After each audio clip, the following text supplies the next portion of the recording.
Salutations à tous, chers amis, aujourd'hui une histoire très passionnante vous attend, donc avant de regarder, je vous recommande fortement de préparer du thé chaud et de profiter de cette vidéo pendant que je commence. L'histoire commence par une conversation entre deux femmes. Ils s'inquiètent du manque d'argent.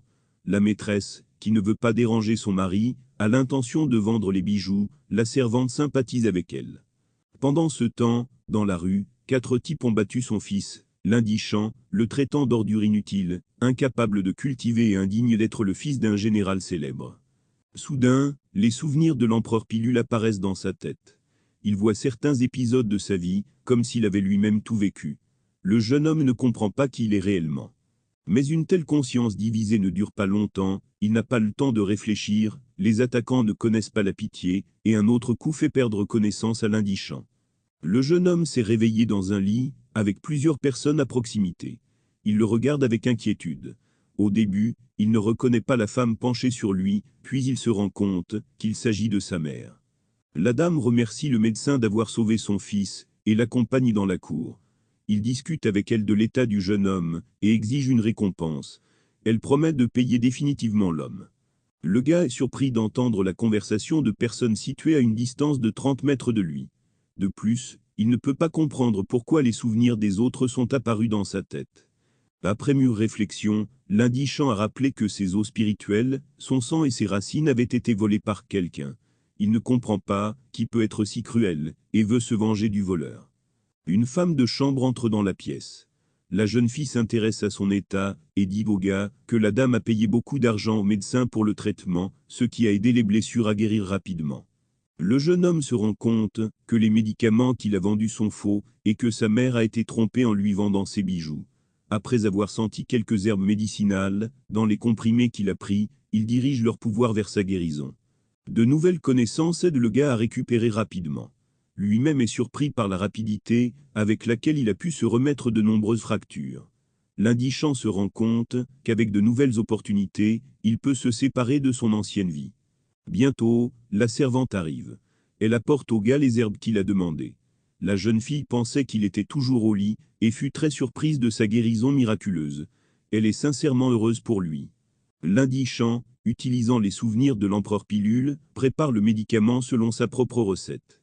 Il est déterminé, et croit fermement, que c'est le début de son ascension, et qu'il a un brillant avenir devant lui. La décoction qu'il boit, transforme le jeune homme au point de le rendre méconnaissable. Grâce à la médecine, il acquiert 12 canons internes parfaits.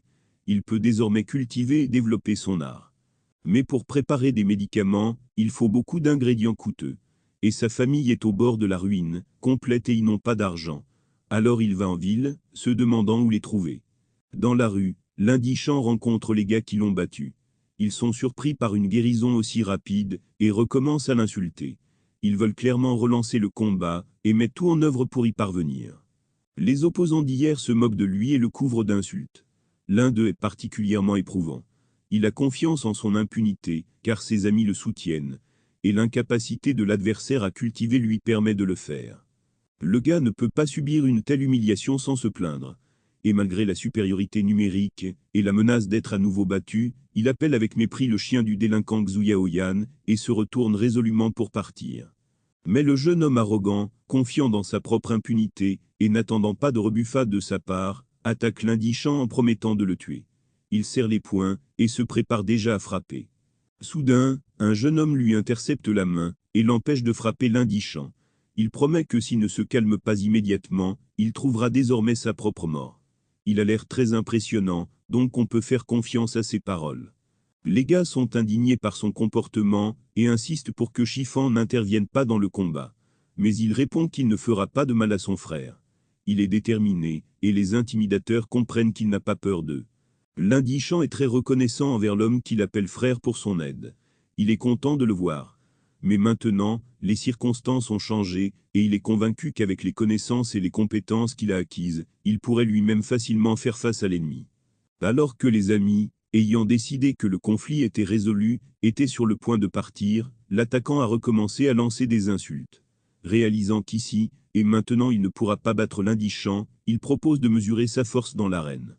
Peut-être espérait-il que le jeune homme se dégonflerait, car, à sa connaissance, ce type n'avait rien à lui opposer.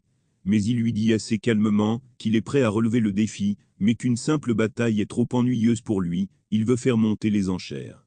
L'ennemi, qui ne s'attendait pas à une telle réponse, s'étonne et demande ce qu'une famille aussi pauvre peut offrir. Puis l'indigent demande à Frère Chi de lui donner son épée, et lorsqu'il reçoit l'arme, il propose de la parier. L'adversaire est d'accord, mais doute que le véritable propriétaire abandonne l'épée après la défaite. Chi-Fan confirme qu'il ne reviendra pas sur ses propos. Il ne doute pas un seul instant que son frère va gagner. Le lendemain, après avoir signé les accords, ils entrent dans l'arène. Les spectateurs sont surpris par l'apparition de l'indigent sur le champ de bataille. Auparavant, il ne pouvait pas cultiver, et sans cela, il était tout simplement impossible de gagner une bataille. Dans la foule qui attend le combat, il y a deux belles filles. L'une d'elles, souriant malicieusement, se demande si sa sœur aînée s'inquiète pour son fiancé, qui devra combattre un adversaire assez costaud.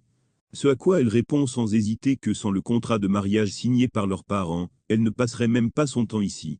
Son air ennuyé ne permet pas de douter de ce qui a été dit. Le combat commence, les gars s'affrontent dans l'arène. Les spectateurs enthousiastes les acclament avec des acclamations. Ils ont hâte de profiter de ce spectacle sanglant. Mais les rivaux, qui se regardent de près, ne sont pas pressés. À la question suivante de la sœur agitée, qui veut connaître l'attitude de la jeune fille envers le marié, elle répond qu'elle s'en fiche complètement, même si le jeune homme est tué. Elle en avait déjà assez de ces questions. Ils continuent leur conversation, et le plus jeune remarque, avec nostalgie, que l'indigent est beau. Visiblement, elle l'aime bien, et elle ne le cache pas. Mais il semble qu'il soit temps pour eux d'interrompre la conversation, car la bataille commence, et ils risquent de rater tout le plaisir. La jeune fille ne se calme pas, et continue de harceler sa sœur. Une idée folle lui vient à l'esprit, va-t-elle céder à son fiancé? Puisqu'elle ne l'aime pas du tout, pourquoi ne refuse-t-elle pas cet accord? La sœur aînée est déjà fatiguée de ces bavardages vides de sens. Elle souhaite mettre fin à cette conversation le plus rapidement possible. Elle répond donc qu'elle devra attendre de mettre fin au contrat de mariage. L'adversaire de l'indigent l'insulte une fois de plus. Il ne juge pas nécessaire de choisir des expressions et de paraître poli. Il promet d'épargner sa vie si le jeune homme se rend maintenant. Mais il refuse, traitant le type qui l'insulte de bavard, et propose de déclencher le combat sans plus attendre. Il veut vérifier dans quelle mesure ces nouvelles connaissances l'ont aidé à se renforcer. Les spectateurs crient leur soutien à Liao, l'adversaire de l'indigent, et lui conseillent de s'occuper rapidement de son adversaire. Ils n'ont aucun doute sur sa victoire, car ils l'ont déjà vu plus d'une fois dans l'arène. Le gars veut démontrer le coup d'un merveilleux maître. Mais à la surprise générale, l'indigent ne recule pas.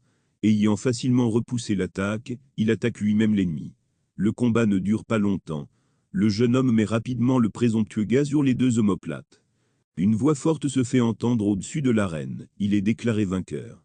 Les spectateurs étaient stupéfaits, ils ne s'attendaient pas à une telle chose de la part d'une personne habituée à être traitée de déchet. Mais il n'a même pas utilisé le pouvoir spirituel. L'indigent se dépêche de rendre l'épée empruntée à Chi-Fan. L'ami est sincèrement heureux que le jeune homme ait enfin pu se venger de ses agresseurs. Il le félicite pour sa victoire. Le gars le remercie pour son soutien et lui propose de lui offrir du thé, car il a gagné 5000 pièces d'or. Et cela a été facilité par le fait que son ami a cru en lui et lui a prêté son arme. Chi-Fan se demande quand il a réussi à devenir si fort, car avant, il était assez souvent battu, et son entourage avait une mauvaise opinion de ses talents. Mais l'indigent promet de tout raconter pendant le goûter. 4 heures plus tard, le gars décide qu'il est temps de commencer à mettre en œuvre ses intentions, d'autant plus qu'il a désormais de l'argent. Il se rend dans un magasin qui vend des médicaments et demande à voir le catalogue. Il est venu ici, avec l'intention de se rafraîchir la mémoire et recherche dans le livre les noms d'herbes, pour créer une pilule de Fanfu. Ce sont les pilules qui l'aideront à acquérir le pouvoir spirituel dont il a tant besoin. L'indigent rentre chez lui avec des courses. Il est un peu triste, parce qu'il a dépensé tout l'argent, et n'a pu acheter qu'une portion de pilule de récupération et 3 paquets d'ingrédients pour la pilule de Fanfu. Mais après avoir pris le médicament, il se rend compte qu'il ne faut pas regretter l'or dépensé. Après tout, les pilules ont fait leur travail, et ont sensiblement augmenté la force de son esprit, ce qui le rend extrêmement heureux. Le jeune homme veut tester ses capacités et tente de maîtriser le feu. Des flammes jaillissent de ses paumes. Il se réjouit, car avant il n'avait pas de telles capacités. Mais sa joie, malheureusement, fut de courte durée, elle fut rapidement remplacée par le chagrin le plus profond, une puissante rafale coulant de ses paumes, un ruisseau ardent qui l'avait rendu si heureux, se transforma rapidement en une faible flamme. Le gars est très contrarié. En réfléchissant à ce qui s'est passé, il arrive à la conclusion qu'il a commis une erreur quelque part. Mais il ne désespère pas, réalisant qu'il a juste besoin de parfaire les connaissances de l'empereur de la pilule. L'indigent réfléchit aux propriétés et au rang du feu, ainsi qu'aux méthodes alchimiques de production. En récupérant de la mémoire les informations nécessaires, et en analysant ce qui s'est passé, il comprend qu'il est nécessaire de changer de stratégie. Ayant compris comment agir, et prenant constamment des pilules de récupération, il ne quitte pas sa chambre pendant 3 jours. À l'aide d'un feu magique, le gars fait fondre des comprimés de fanfu dans un récipient spécial. Lorsque le jeune homme décide que le médicament est prêt, le processus est interrompu de manière inattendue. Et un petit nuage de fumée noire sort du vaisseau. Il ne peut pas croire que tous ses efforts aient été vains. Mais il semblerait qu'il ait eu de la chance. Et l'effort n'a pas été vain. L'indigent sort 3 pilules du récipient. Ce n'est pas ce qu'il espérait créer, mais ils ont toujours des propriétés curatives et l'aideront à réaliser ses projets. Fatigué et épuisé, complètement épuisé tant physiquement que mentalement, celui qui a dépensé trop d'énergie comprend qu'il a besoin de repos. Il se couche et s'endort. Il rêve qu'il est un petit garçon qui se réveille d'un léger contact sur sa joue. Il ouvre les yeux et voit un homme debout au-dessus de lui. Son père est venu lui dire au revoir, et il s'en va déjà. Le garçon court après lui et lui demande de revenir. Mais l'homme dit qu'il a des choses importantes à faire et qu'il doit être obéissant. Se détournant, il continue son chemin. Reprenant ses esprits dans son propre lit et ressentant la douleur de se séparer d'une personne qui lui est chère, l'indigent se rend compte que ce n'était qu'un rêve et qu'il n'est plus un enfant. Il devient un peu triste. Le jeune homme remarque une boîte sur la table. En s'approchant et en l'ouvrant, il y voit des pilules. Il décide que ce sont des pilules de fanfu que sa mère lui a apportées. Le gars pense que non seulement pour lui-même, mais aussi pour le bien de ses parents, il doit devenir plus fort et les aider à enfin mettre fin à la pauvreté. Il prend immédiatement le médicament. L'indigent ressent son effet sur tout son corps. La force qui l'envahit est si puissante que tout le bâtiment tremble et que des fissures apparaissent sur les murs. Il semble que la maison soit sur le point de s'effondrer. Devant les domestiques et la mère surpris, le gars sort de dessous le mur effondré. En réponse à leurs questions sur ce qui s'est passé, il plaisante maladroitement en disant que le bâtiment n'a probablement pas été réparé depuis longtemps. Soudain, l'indigent se souvient qu'aujourd'hui est le jour du recrutement pour le pavillon suprême d'apprentissage. Il se rend compte qu'il a failli rater un sujet très important et se précipite immédiatement pour y courir. Sa mère l'arrête et ordonne à la servante d'aider le jeune maître à s'habiller. Elle regarde attentivement son fils. Elle n'en est pas sûre, mais elle pense qu'il a beaucoup changé ces derniers temps. Plusieurs jeunes hommes l'accueillent dans le pavillon. Ils sont sûrs que le gars est venu écouter des conférences, mais il dit qu'il étudiera des traités d'arts martiaux, ce qui les surprend beaucoup. L'un d'eux demande pourquoi il a besoin de ça. Après tout, il ne peut pas les cultiver et ne pourra pas les utiliser.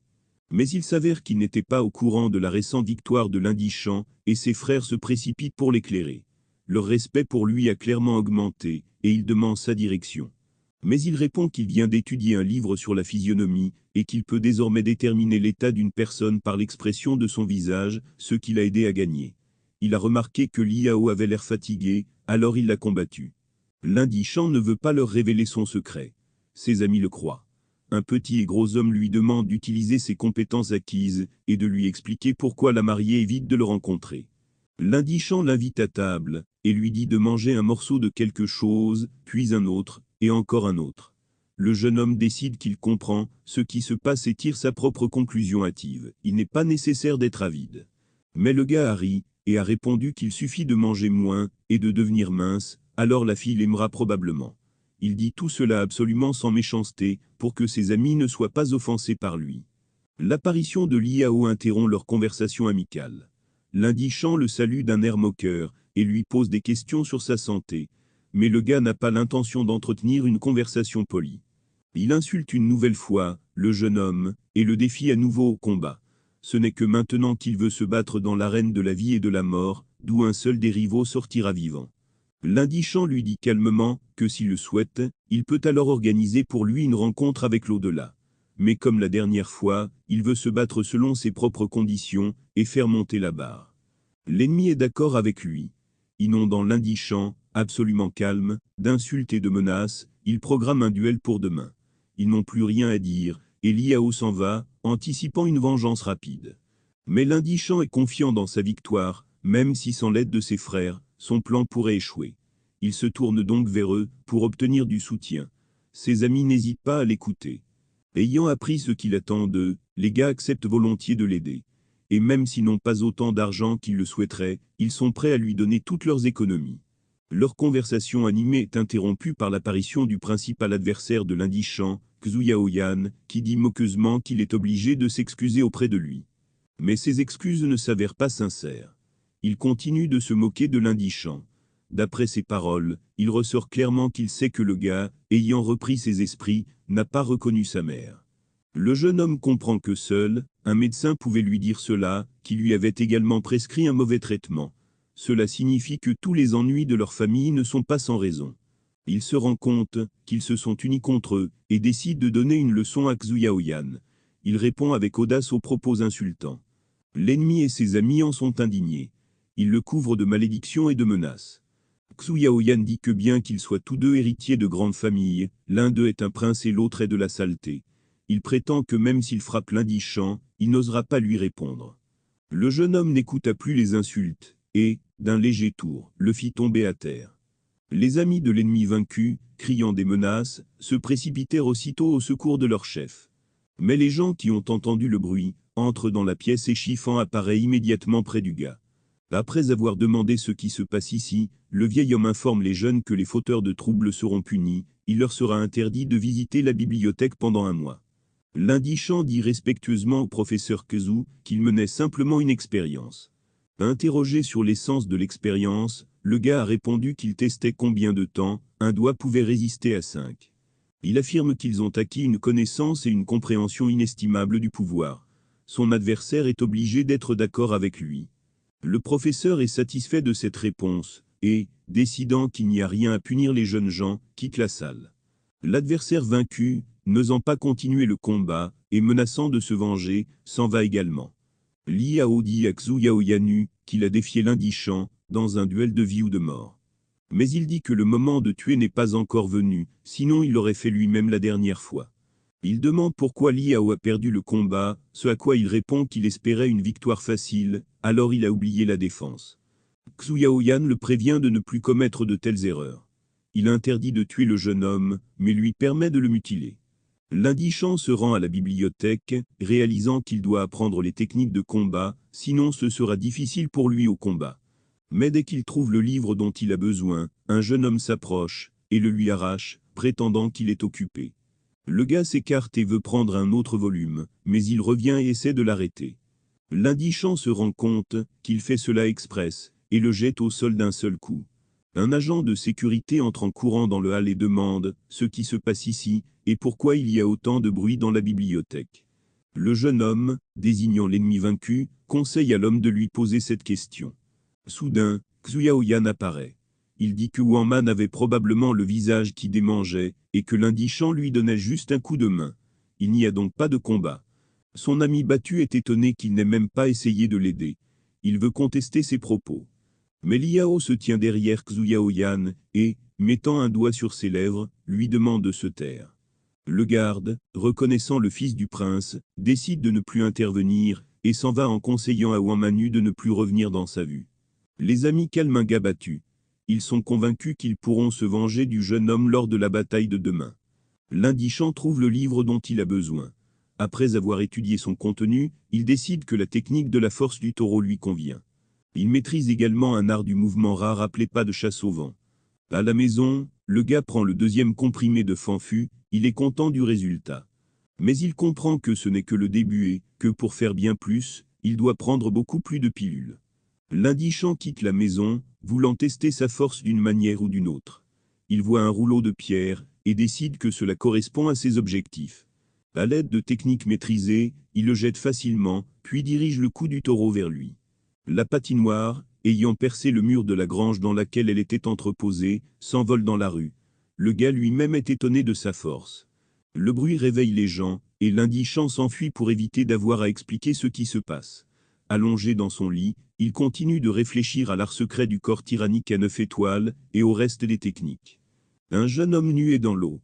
Il comprend qu'il se trouve dans une sorte de bain public, mais l'endroit ne lui est pas familier. En regardant en arrière, il voit une fille debout à côté d'elle, le corps à peine recouvert d'un morceau de tissu translucide. L'indigent nu se sent mal à l'aise devant l'étranger, et il se détourne en se couvrant le visage avec ses mains. Mais à sa réaction, le jeune homme comprend qu'elle ne le voit pas. Alors il ose la toucher. La jeune fille effrayée crie.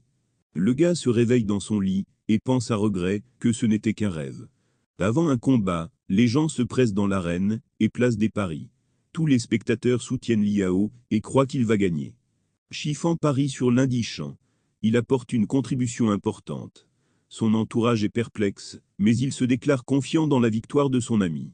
Liao apparaît dans l'arène, mais il s'avère qu'il était pressé, et il doit attendre encore 1 heure avant le début de la bataille.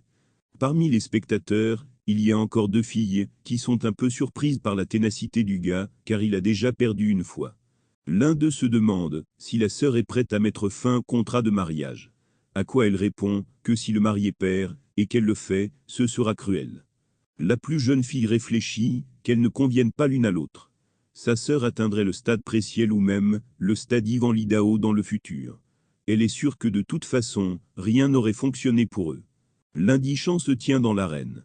Les spectateurs et son adversaire le comblent de propos insultants. Seuls quelques amis le soutiennent et croient en sa victoire. Son adversaire est impatient de commencer le combat, et le jeune homme souhaite également se débarrasser de lui au plus vite.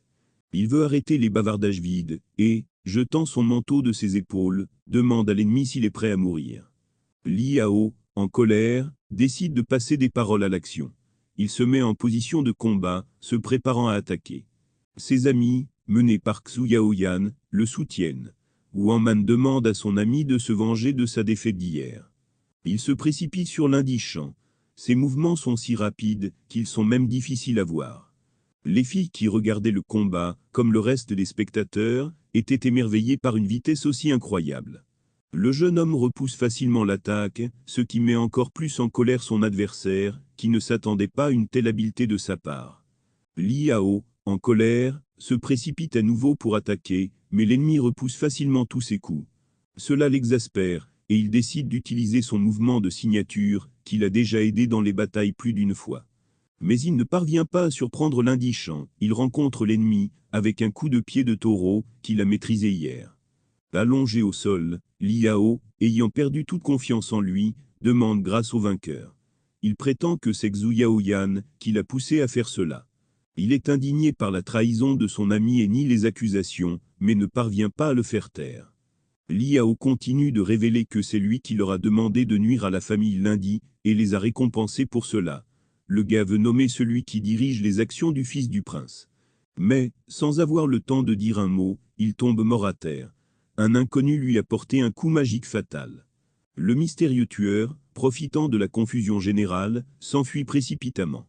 Confus, l'indigent, étonné par ce qui s'est passé, continue de se tenir dans l'arène, essayant de comprendre ce qui s'est passé. Ayant un peu repris ses esprits, il conclut que Liao, effrayé, s'était trop ouvert, et avait été considéré comme un témoin inutile. Pendant ce temps, il est déclaré vainqueur. Les téléspectateurs qui ont parié sur Liao sont déçus. Un Xu Yaoyan bouleversé, et un Wang Man abasourdi partent. Les amis, ayant sincèrement félicité l'indigent pour sa victoire, sont pressés de recevoir l'argent qu'ils ont gagné. Le jeune homme, qui a reçu une carte cristal de 3 millions, se rend à l'association des alchimistes. Il comprend qu'il doit maîtriser rapidement de nouvelles connaissances, car, apparemment, il a de puissants ennemis. Il est emmené directement chez le médecin, à cause duquel sa mère a été obligée de vendre ses bijoux, et il n'est visiblement pas content de les voir. L'indigent, sans aucune hésitation, déclare son intention de participer à la certification des alchimistes. Mais l'homme ne veut même pas l'écouter. Il se moque du jeune homme, et menace d'appeler les gardes pour le jeter hors d'ici. Leur dispute est interrompue par l'arrivée du responsable de l'association, qui a entendu le bruit, et est venu savoir ce qui s'est passé. Le médecin dit à Maître Yintsi que ce jeune homme a causé des problèmes ici, mais qu'il va maintenant le chasser. Soudain, l'indigent s'incline et remercie le responsable perplexe de l'association de lui avoir sauvé la vie. Le jeune homme parle de la visite du médecin à son domicile et des pilules dorées qu'il a vendues pour plusieurs centaines de milliers. L'homme essaie de tout nier. Mais Yinti en colère lui rappelle que les règles interdisent de retirer les pilules et le renvoie. Le responsable de l'association ne veut plus le voir. Il est très contrarié, car il était son confident. Les gardes poussent le médecin réticent à sortir. L'indigent dit qu'à cause de cet homme, sa mère a vendu les bijoux, et qu'il est venu ici pour rétablir la justice. Yinti s'est intéressé au jeune homme. Il comprend que la vengeance n'est pas son seul objectif. Le gars confirme sa supposition et répond honnêtement à une question directe selon laquelle il est venu passer les examens. En même temps, il démontre sa capacité à contrôler le feu. Le responsable de l'association est ravi de son talent. Il s'étonne qu'un si jeune homme ait déjà un tel pouvoir. L'homme croit que le jeune homme est capable de devenir alchimiste. Il décide de le laisser passer les examens et demande à l'indigent de le suivre. Yinti le conduit sur le lieu de l'épreuve, et lui demande de montrer toute la puissance de sa flamme sur une pierre magique. Il est émerveillé par ce qu'il voit, et il comprend qu'il a déjà atteint le plus haut niveau. Le responsable de l'association conduit le jeune homme jusqu'à un étang, et lui ordonne d'utiliser son art pour soulever des perles du fond. Le gars décide de tricher, et de ne pas montrer toute sa force, mais surprend encore une fois le maître par ses capacités. L'indigent fait semblant d'être complètement épuisé. Il remercie l'homme, et lui demande les résultats du test. Ayant appris que l'examen a été réussi, le jeune homme demande à Yinti s'il sera son professeur. Mais l'homme refuse, car avec un tel niveau, il n'a pas besoin de mentor, qu'il continue à se former. Le maître, à la demande d'un gars qui souhaite se protéger d'éventuels problèmes, ordonne de lui remettre un jeton d'étudiant. De plus, l'indigent reçoit des vêtements, un anneau spatial, un creuset alchimique, le droit d'utiliser une bibliothèque spéciale, et la possibilité d'acheter les ingrédients nécessaires à moitié prix. La mère appelle le jeune homme. Lorsqu'il entre dans la pièce, il la voit avec une jeune fille qu'elle appelle Mansi. Le mec est émerveillé par sa beauté. Mais il est encore plus surpris lorsqu'il découvre qu'il s'agit de son épouse. L'invité salue l'indigent, et, avec une grande surprise, il la reconnaît comme la fille qu'il a vue dans son rêve. Sa mère remarque sa confusion et décide de les laisser tranquilles. Elle promet d'apporter des bonbons et quitte la pièce. Un silence gênant s'ensuit. Le jeune homme, essayant d'être poli, invite Mansi à s'asseoir, mais elle refuse. La fille dit qu'ils doivent discuter de quelque chose. Le gars est d'accord, mais demande d'attendre un peu, il veut prévenir sa mère. À son retour, il aperçoit un énorme lion ailé près de son épouse. L'indigent le reconnaît comme une bête démoniaque de rang 2. Mansi dit que c'est sa monture invoquée, Griffon, et invite le jeune homme à s'asseoir sur lui. Il décolle. Le jeune homme est un peu découragé, car il n'a jamais eu à voler dans le ciel auparavant. Le Griffon les laisse dans la clairière. La jeune fille est gênée, et essaie d'entamer une conversation, mais l'indigent l'interrompt et dit qu'elle veut probablement rompre le contrat de mariage. Il remercie Mansi de ne pas avoir entamé cette conversation devant sa mère. Et il lui remet le contrat de mariage qu'il a prudemment emporté avec lui. Le gars lui demande de ne pas se faire de reproches, car il comprend que les choses vont très mal pour sa famille ces derniers temps, et leurs parents n'avaient pas le droit de décider de leur sort. L'indigent demande à la fille de ne pas s'énerver. Il promet qu'il s'entraînera dur et que lorsqu'il deviendra plus fort, il la retrouvera certainement. Puis le jeune homme ajoute que même si elle déchire le document maintenant, il lui fera quand même la cour. Mansi le remercie. Le gars est content que la fille ne le déteste pas. Soudain, un insecte géant vole vers eux. Un jeune homme apparaît dans la clairière, une connaissance de Mansi, qu'elle appelle le camarade de classe de Tsi. Il s'adresse à la jeune fille, comme s'il était son plus jeune, et lui dit qu'il la cherche à la demande du maître. Puis il se demande qui est avec elle, mais n'a pas le temps d'exprimer sa propre supposition. Mansi l'interrompt précipitamment, et lui explique qu'il s'agit simplement d'un passant, à qui elle a demandé son chemin. Si, se retrouvant sur sa monture, une énorme guêpe attaque l'indigent sans prévenir. Mais le jeune homme, déjà prêt à se défendre, est intercédé par son épouse. Elle reproche à un camarade de classe d'avoir attaqué des mortels, et menace d'en parler au maître. Tsini tout acte répréhensible. Il prétend qu'il voulait juste tester le gars, mais personne ne le croit. La jeune fille dit au revoir à l'indigent, et lui dit que ce monsieur est un disciple intérieur du palais de Fanguan. Sa cultivation est très élevée, le jeune homme devra donc faire de gros efforts. Mansi rejoint Tsi, et il s'envole. Cette situation a rappelé au gars le bon vieux temps, où les autres l'insultaient et l'humiliaient. Les jeunes se séparèrent satisfaits les uns des autres. La jeune fille a pris le contrat de mariage, et le jeune homme comprend qu'elle le traite avec sympathie. L'Indigent est laissé seul. Et il se demande comment il va rentrer chez lui maintenant. Il revient bruyamment au domaine, mais personne ne réagit à cela. Il conclut que tout le monde est déjà habitué à ces pitreries. Le jeune homme prépara un autre lot de pilules. Cette fois, ils sont tous de qualité moyenne. Il décide d'en essayer un. L'Indigent s'entraîne dur en alchimie. Il est satisfait de sa force accrue et est convaincu qu'il sera capable de rendre son épouse et de se venger de ses agresseurs. Le jeune homme arrive le jour du recrutement au pavillon des études supérieures. Ils sont heureux de le voir là-bas, et tout le monde connaît déjà sa haute cultivation. Il rencontre son frère Chi, à qui il donne la potion préparée, une pilule de condensation du ki. Le gars est très reconnaissant envers l'Indigent. Il est entouré d'amis qui admirent un tel cadeau. Ils se réjouissent pour leur frère, et demandent au jeune homme de leur donner également des médicaments. Il rapporte qu'il leur a préparé chacun une bouteille d'amélioration spirituelle, et leur explique comment la prendre. Chiffan demande comment il peut remercier son frère, mais l'Indigent ne veut même pas en parler. Il se souvient comment, sans hésitation, il est venu à son aide, et a abandonné son épée. Ne voulant pas écouter les mots de gratitude de ses amis et ayant faim, il va manger des bonbons. Soudain, le jeune 7e prince entre dans la salle, accompagné de Xuyaoyan et de ses amis. Tout le monde tombe à genoux devant lui, et seul l'Indigent reste complètement calme et continue de manger. Wanman l'a accusé de manque d'étiquette et de manque de respect, et aussi que le jeune homme veut se rebeller contre le prince. Mais lui, continuant à manger sereinement des sucreries, a demandé à son accusateur s'il aimerait rencontrer un dentiste.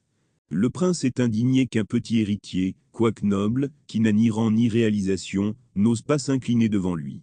Mais l'Indigent a déclaré qu'il ne voyait devant lui qu'un enfant, dont il n'avait rien à voir, et qu'il retourne d'où il vient. Le prince en colère est sûr que l'homme mérite de mourir, et exige qu'il soit arrêté immédiatement. Wanman, désireux de se venger de sa précédente défaite, se précipite immédiatement pour exécuter l'ordre.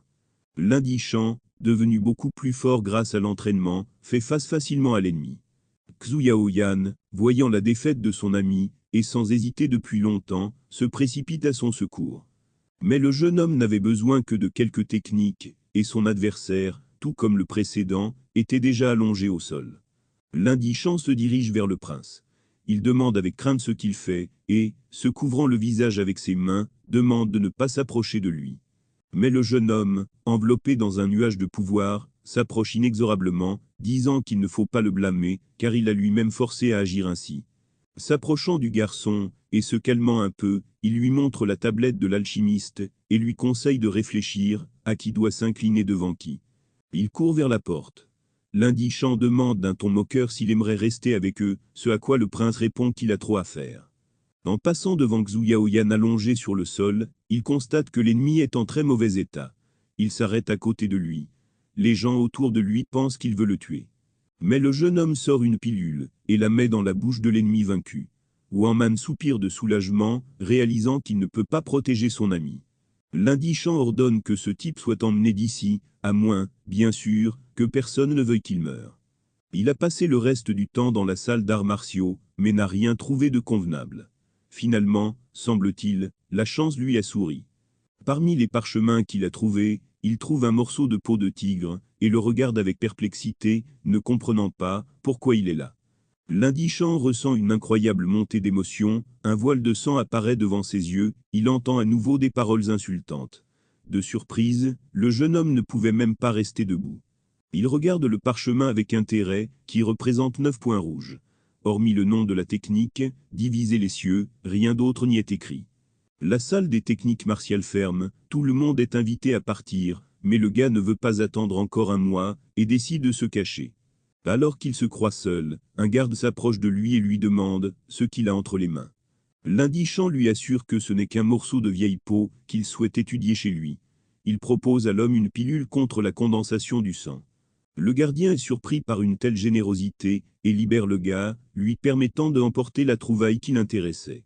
Dans la rue, un filet de pêche tombe directement du ciel sur le jeune homme, le soulevant dans les airs. L'Indigent voit qu'il est tombé dans les griffes d'un énorme faucon blanc. Il se rend compte qu'il s'agit d'une monture et tente d'appeler son cavalier. Mais personne ne répond à ses cris. Il y a une fille assise sur l'oiseau qui s'indigne qu'un esclave impudent ait osé se moquer de son frère. Voyageant d'une manière si insolite, le jeune homme se demande qui a besoin de lui cette fois-ci. Soudain, le faucon lâche, le filet et le gars tombent au sol.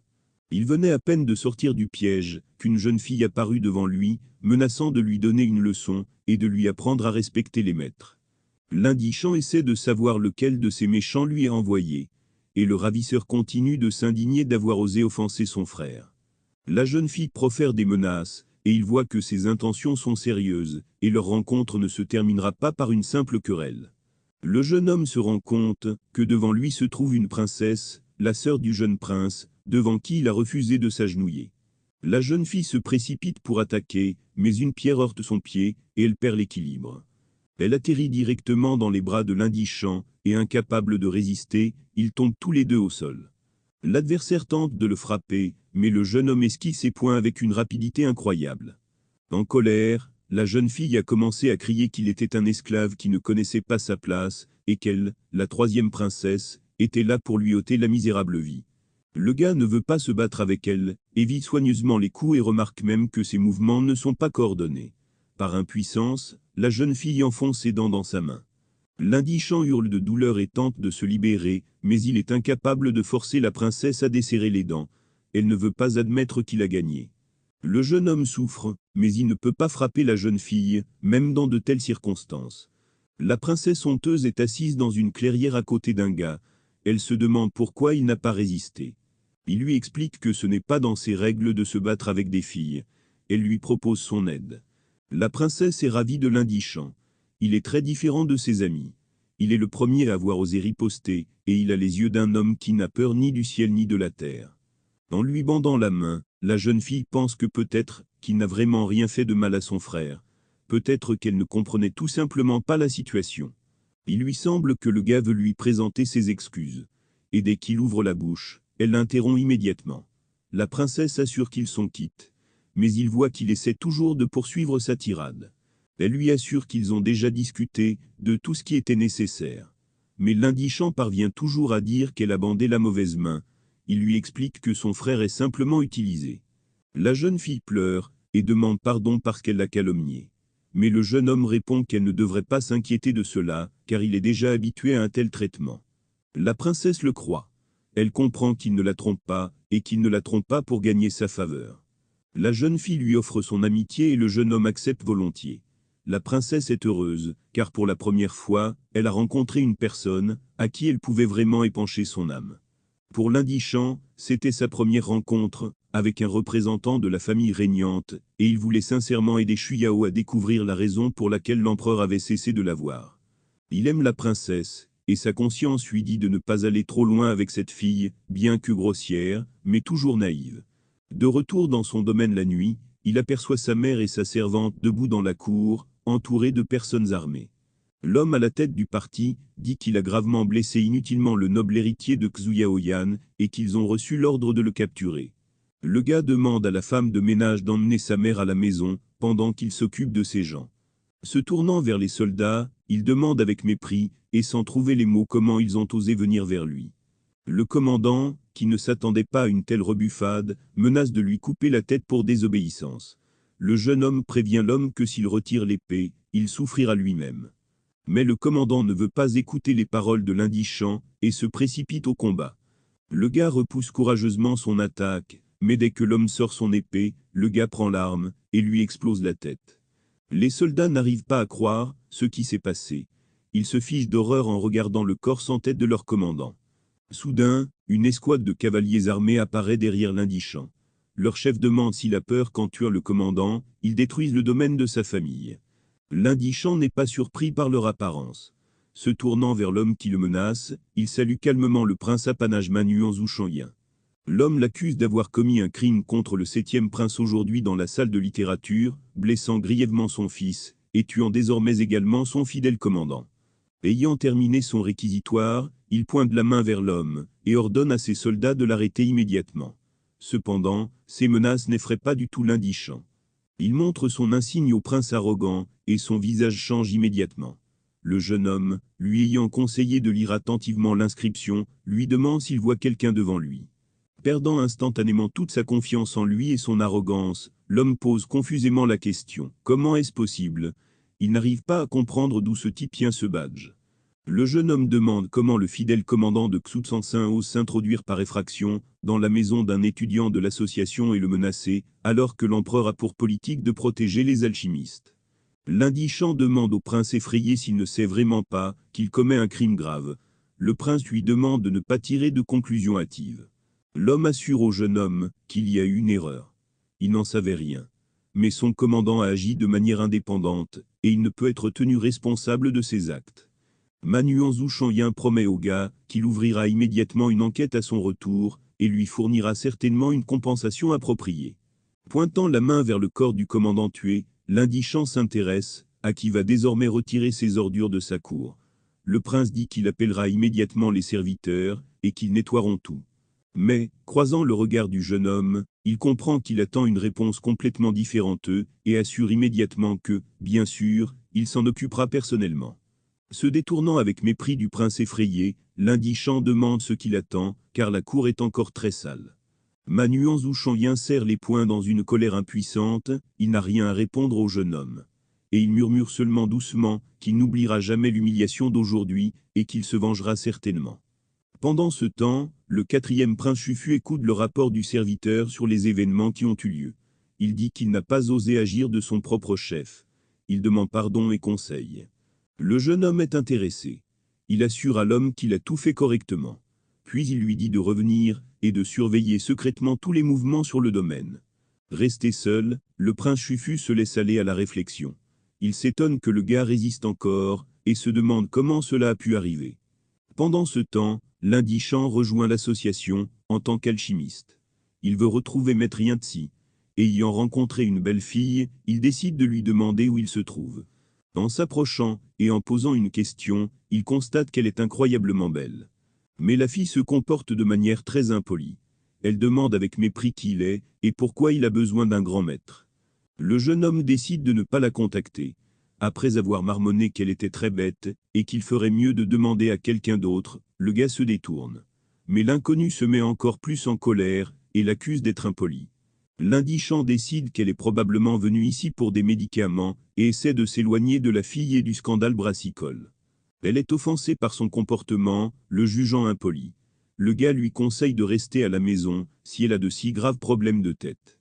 La jeune fille est belliqueuse, et décide de passer des paroles aux actes. Elle se lance dans l'attaque, avec la claire intention de tuer l'homme qui l'a mise en colère. Le jeune homme repousse facilement l'attaque. Mais il comprend que la jeune fille veut vraiment sa mort, et s'étonne de son incontinence. Il pense qu'on dirait qu'elle a vraiment des problèmes dans la tête. Malgré l'habileté de l'indigent, l'étranger ne se calme pas.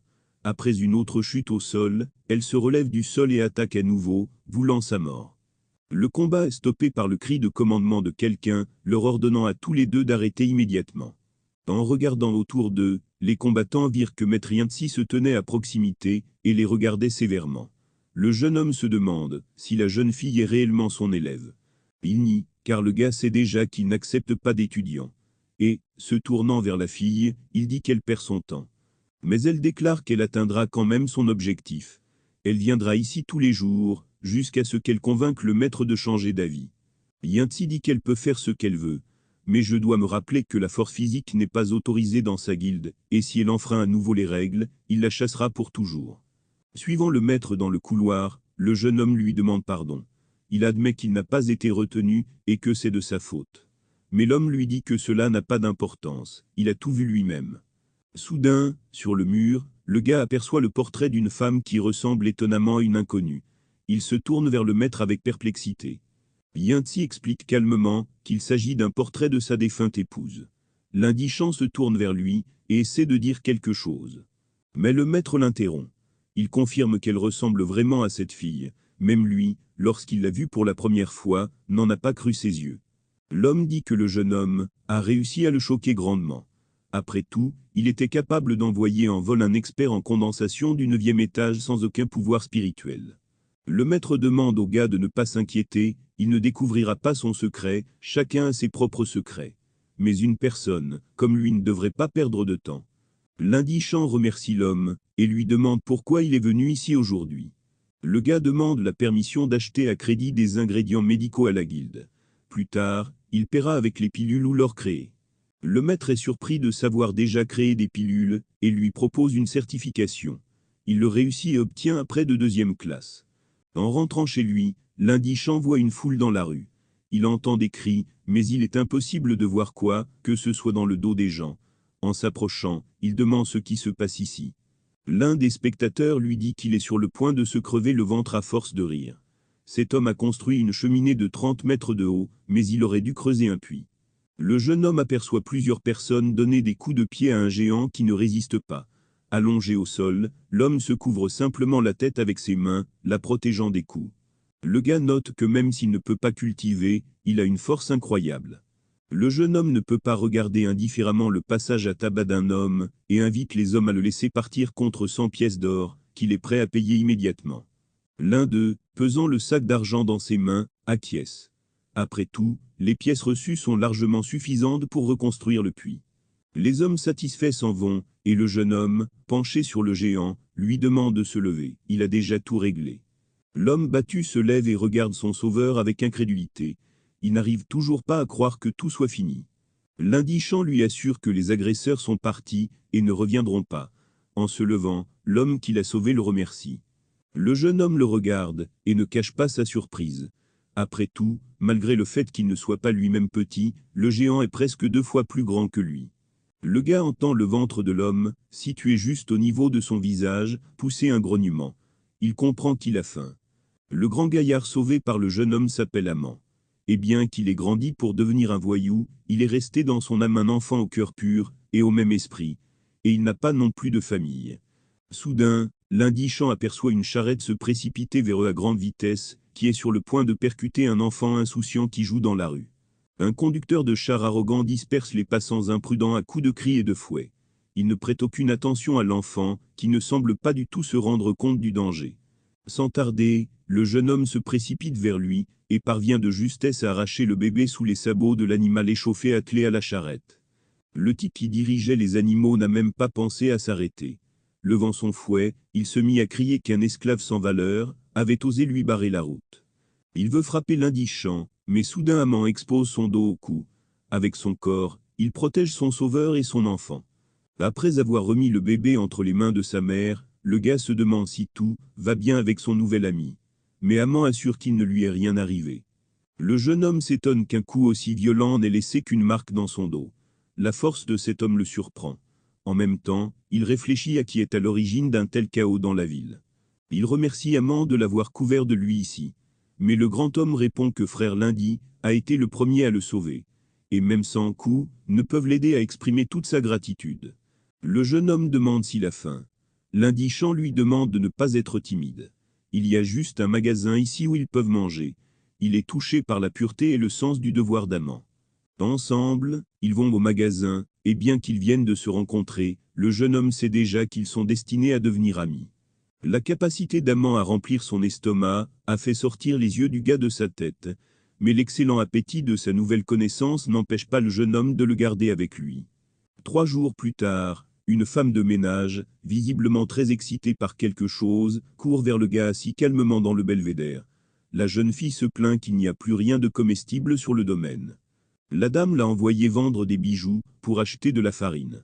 Mais le jeune homme s'est amusé et a demandé si Amant avait mangé toutes leurs provisions. Il donne son portefeuille à la fille en lui disant qu'il a de la monnaie. Laissez-la d'abord faire du shopping, puis il viendra lui confier une autre mission. Il prend les pilules qu'il fabrique depuis plusieurs jours et se rend à l'association des alchimistes. Après avoir remboursé le prêt pour ses achats antérieurs, il vend toutes les pilules restantes.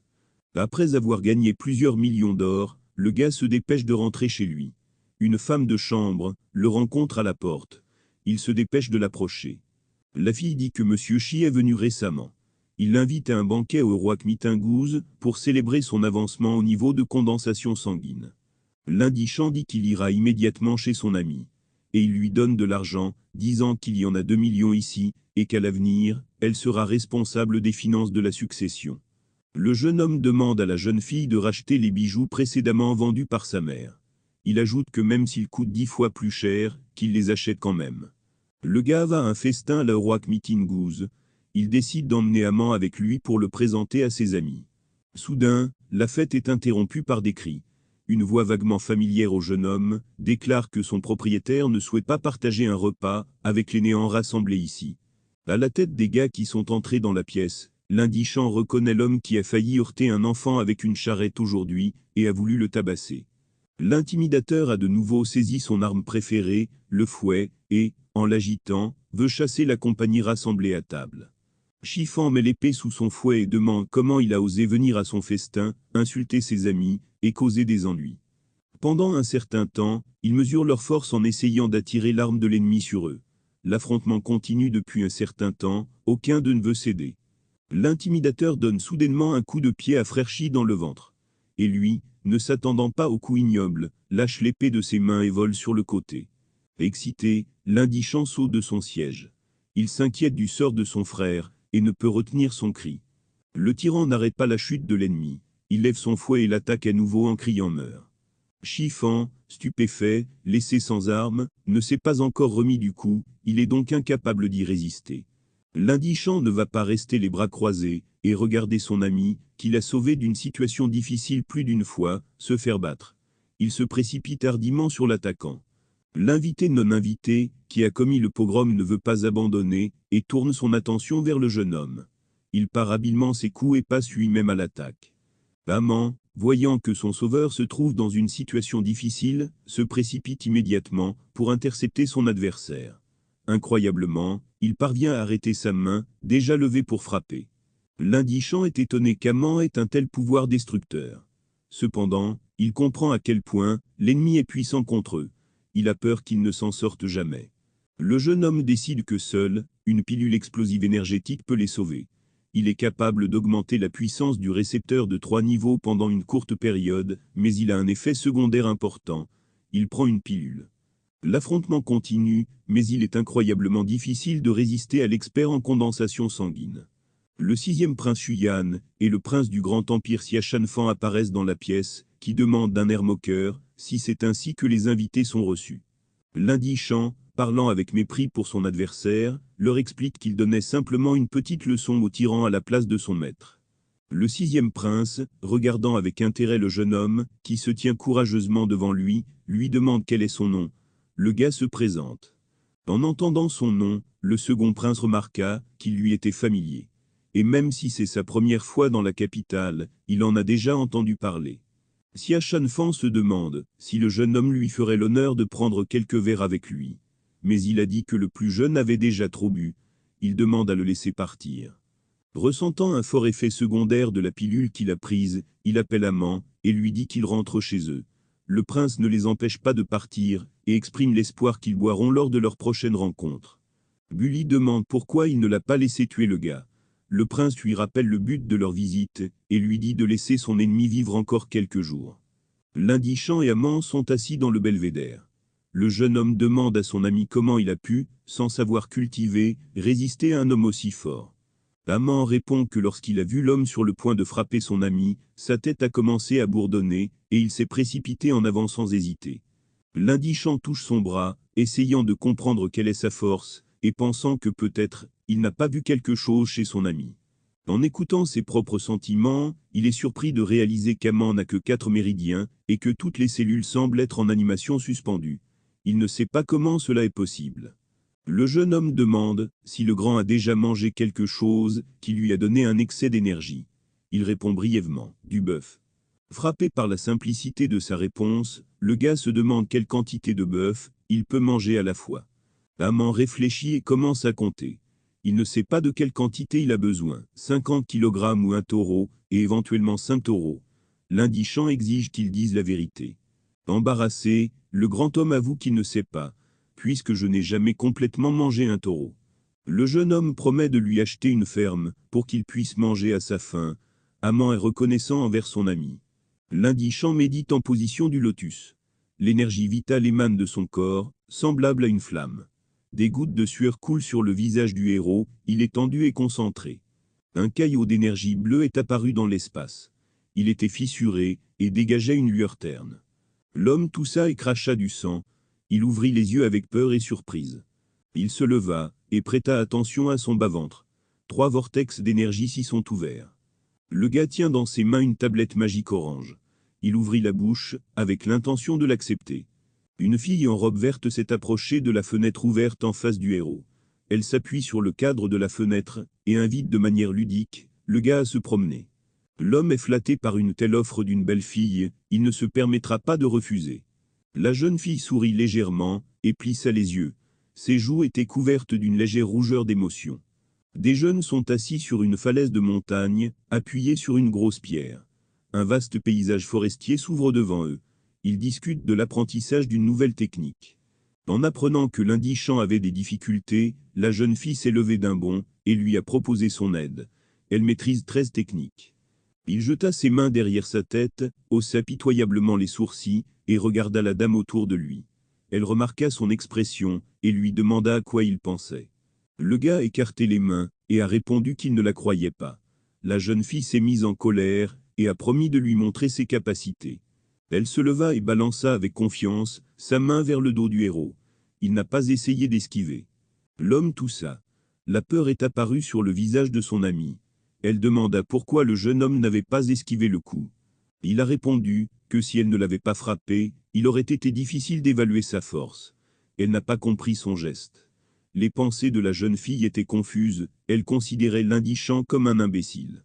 La dame a serré le gars dans ses bras par derrière, et a enfoui sa tête dans ses omoplates. Elle a déclaré qu'elle se sentait bien en compagnie du jeune homme. Il se méfie, considérant qu'il s'agit d'une manœuvre de diversion avant l'attaque. Il l'a soigneusement interrogée sur les techniques qu'elle connaît. La fille s'est tenue devant le gars, et a dit qu'elle pouvait lui montrer s'il ne la croyait pas. Shu Yao se leva et balança son poing, concentrant son chakra. Une chaude lueur d'énergie émanait du cou de la jeune fille. Elle lui demanda fièrement s'il avait vu ses capacités. Le visage du gars exprime la surprise. Il ne répondit pas, ses émotions parlaient d'elles-mêmes. Après une pause, il demanda s'il était possible d'étudier le corps de son ami. Elle était confuse. La jeune fille considéra cela comme une proposition d'intimité et lui demanda s'il était trop tôt pour qu'il réfléchisse à de telles choses. Les personnages sont peu connus. Le gars a immédiatement expliqué qu'il voulait tester son Danyan avec un pouvoir spirituel. Shu Yao était assis en position du lotus. Une figure maléfique d'homme peut être vue au-dessus d'elle. L'indigent a découvert que ses pouvoirs avaient été modifiés, elle en était consciente. En raison de la menace de tiers, la culture a dû être arrêtée. Paysage de montagne. Les héros ont accepté de s'entraider. Le gars découvrira comment restaurer la fille d'Agnan, elle, à son tour, enseignera les techniques au jeune homme. Le grand homme amant et le personnage principal se sont rencontrés à l'entrée du domaine. Frère Lundi s'est enquis de la santé de son ami. Il répondit avec un sourire qu'il mangeait à sa faim tous les jours, pour que son frère ne s'inquiète pas pour lui. Le gars a continué à poser des questions sur la cultivation. Mais le grand homme ne connaissait pas le sens de ce mot, ce qui veut dire qu'il n'avait pas besoin de s'entraîner. Le héros remarqua dans sa tête que son frère libérait plus d'énergie qu'avant sans entraînement. Cela signifie que l'homme a du talent. Le gars a suggéré à Amand de découvrir les flux de chakras et de mémoriser les sensations afin de les entraîner. Le frère accepta. Le jeune homme posa sa paume sur le dos de son ami et envoya son chakra à travers son corps.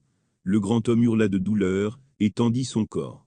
Il n'a pas pu supporter la tension et a heurté le mur devant lui. Le bâtiment n'a pas pu le supporter et a commencé à se fissurer. L'indigent regarda attentivement son frère. Il fut surpris de voir combien de force le grand homme cachait en lui. Chaude nuit d'été. La lune illumine l'espace d'une lumière vive. Le belvédère dans la cour était entouré de papillons brillants. L'indigent a levé la main et est sorti de la chambre dans la rue. Il regarda au loin avec méfiance. Sur le balcon près des marches, il aperçut une belle jeune fille vêtue d'une robe de nuit. Le héros fut surpris de la présence d'étrangers à une heure aussi tardive. La fille souleva les rideaux et regarda le gars. Ses yeux marron clair et sa robe bleutée, presque blanche, reflétaient le clair de lune. Mankey avait l'air incroyable. Le héros sourit d'un air approbateur et s'approcha. Il est heureux de revoir son ami. La jeune fille fit un pas et trébucha sur la toile. Le gars l'a rattrapée, la dame s'est serrée contre lui. Elle regarda droit dans les yeux du jeune homme. Il sentit l'arôme du vin, visiblement la fille était ivre, et d'humeur enjouée, elle n'était pas responsable de ses actes. La dame ne répondit pas, et se pencha vers lui. Le gars lui pose des questions. Il essaie de ne pas toucher son corps. La jeune fille a finalement répondu qu'elle allait bien. Elle lui prit la main et l'attira vers elle pour qu'il puisse voir par lui-même. Le gars était gêné et a sauté sur le côté. Vous ne pouvez pas toucher une fille avec laquelle vous n'êtes pas en couple.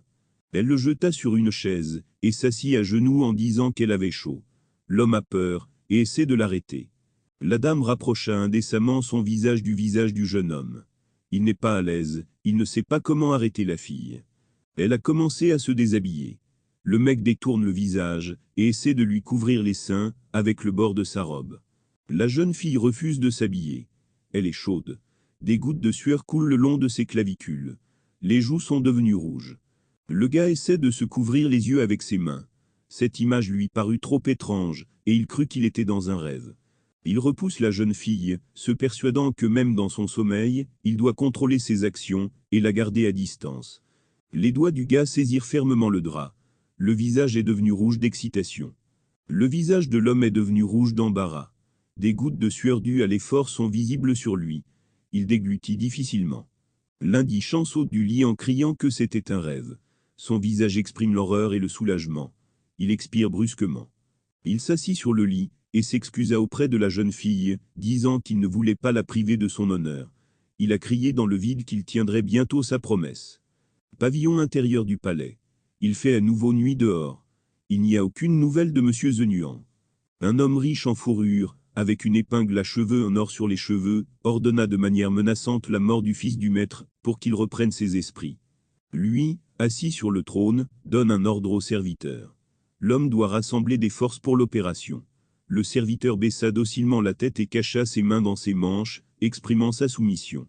L'indigent a continué à s'entraîner, renforçant considérablement les vortex des chakras, et atteignant déjà la 7e couche. Le jeune homme, voyant l'homme, lui demanda s'il était le maître de cette famille. Il a répondu avec approbation. Le gars regarda l'homme avec admiration. Il s'est présenté comme le directeur de la tour vertigineuse. Le monsieur prit le morceau de papier dans ses mains et commença à lire le texte. C'était une invitation à une vente aux enchères. Ce fut un événement très médiatisé dans leur empire. L'homme a demandé au messager un catalogue de marchandises. Le jeune homme n'avait avec lui qu'une liste des 10 derniers postes. Il l'a remis au monsieur. Le point concernant l'herbe de fusion d'étoiles millénaires a attiré son attention. Le jeune homme est intéressé par cette proposition. Le gars a invité l'homme respecté à mettre également ses marchandises aux enchères. Par exemple, les pilules qu'il prend. Le monsieur a promis de venir chez eux après la fête des lanternes. Des explosions lumineuses de feux d'artifice peuvent être vues dans le ciel nocturne. Des étincelles multicolores illuminent le festival et brûlent dans l'atmosphère. L'homme a choisi la meilleure tenue de fête pour le festival. Il avait l'air impeccable et a reçu un grand nombre de compliments. Des amis invitent son frère à rejoindre leur modeste entreprise. Tous les gens présents dans la foule se sont tournés vers l'appel. Les gens se pressaient autour de la reine. La voix de l'hôte annonce l'arrivée de l'impératrice douairière. La foule applaudit de joie. Le prince Tiach-Enfant entra au milieu de la scène. À sa gauche, le grand maître Oïkan était assis sur le trône. Derrière eux, entouré de 2 serviteurs, la princesse Xiabeshi était assise sur le trône. L'hôte a demandé au grand Yankee de s'asseoir à la table en face du maître. Il s'assit lentement sur le trône en bois. Les maîtres se saluaient avec moquerie. Ils se connaissaient depuis longtemps et ne s'aimaient pas beaucoup. Apparaissant sur scène avec un ballon à la main, la princesse a informé toutes les personnes présentes du début du festival. La foule admire la beauté de Shu Yao. Le personnage principal n'est pas non plus resté indifférent à l'image du princesse. Il ne pouvait pas la quitter des yeux. Le fils de l'empereur avait également les yeux rivés sur la jeune femme. Mais le visage de l'homme blond semble effrayant lorsqu'il regarde la jeune fille. La fille a lancé le ballon depuis la scène directement dans les mains de l'indigent. Il a essayé d'attraper son prix. La princesse a dit qu'elle avait laissé un message à l'intérieur pour le jeune maître. Il y a un doux sourire sur son visage, comme celui de quelqu'un qui a offert un beau cadeau. Le gars a lancé le ballon dans l'air. Il s'est fendu, et un parchemin rouge est tombé de l'intérieur. Le texte est écrit dessus. Un dragon navigue à travers 4 océans, un phénix vole à travers 9 terres. Le monsieur a interprété ce message dans sa tête, comme une union inséparable de 2 créatures, séparées par des mers de sang, mais qui rencontreront quand même la vieillesse ensemble. La colère envahit le prince. L'impératrice a promis de lui laisser sa fille, et il n'a pas l'intention de renoncer à cette beauté. La reine est enthousiasmée par le comportement de la jeune femme. Elle se leva de son siège et ordonna aux gardes de faire sortir la princesse de la scène. Le guerrier invite la femme à asseoir, la jeune fille à côté de lui pour qu'il puisse la guérir. Un autre vieil homme est sur le point de démontrer son atout sur scène, ce à quoi l'impératrice accepte volontiers. La foule attend le spectacle. La princesse Béchi s'est approchée des aînés. L'homme l'a présentée comme une étudiante, et elle prendra la parole lors de l'événement d'aujourd'hui. Le héros reconnut son visage. La jeune fille appartenait à l'empire du Grand Chat. Ils s'étaient déjà rencontrés au sein de l'association des alchimistes. Il invite son concurrent à proposer son élève l'Indigent comme adversaire. En entendant parler de la proposition, le héros est immédiatement apparu à côté des personnes âgées. Il attend la réponse du maître en prévision de la bataille. Un homme tient un trophée à la main. Il s'agit d'une fiole enveloppée de flammes contenant le feu spirituel d'un léopard de rang 2. Une fois dans l'arène avec sa rivale, le mec a commencé à se moquer d'elle, provoque un conflit. La jeune fille a répondu grossièrement à la provocation de la même manière. Elle ne laissera pas ses émotions prendre le dessus sur la compétition. Il y a 2 assiettes, avec des ingrédients sur la table. Dans l'assiette du gars, il y a des morceaux coupés de travers et cassés. Le rival a des tranches égales. C'était prévu. Les actions de la dame étaient précises et planifiées. Le jeune homme a essayé de maîtriser ses forces, afin de réaliser des pièces présentables. 2 heures plus tard, la compétition est terminée. Les participants l'ont fait en même temps. La qualité des pilules était également au même niveau, mais l'Indigent avait atteint un niveau de qualité supérieur à celui de la dame.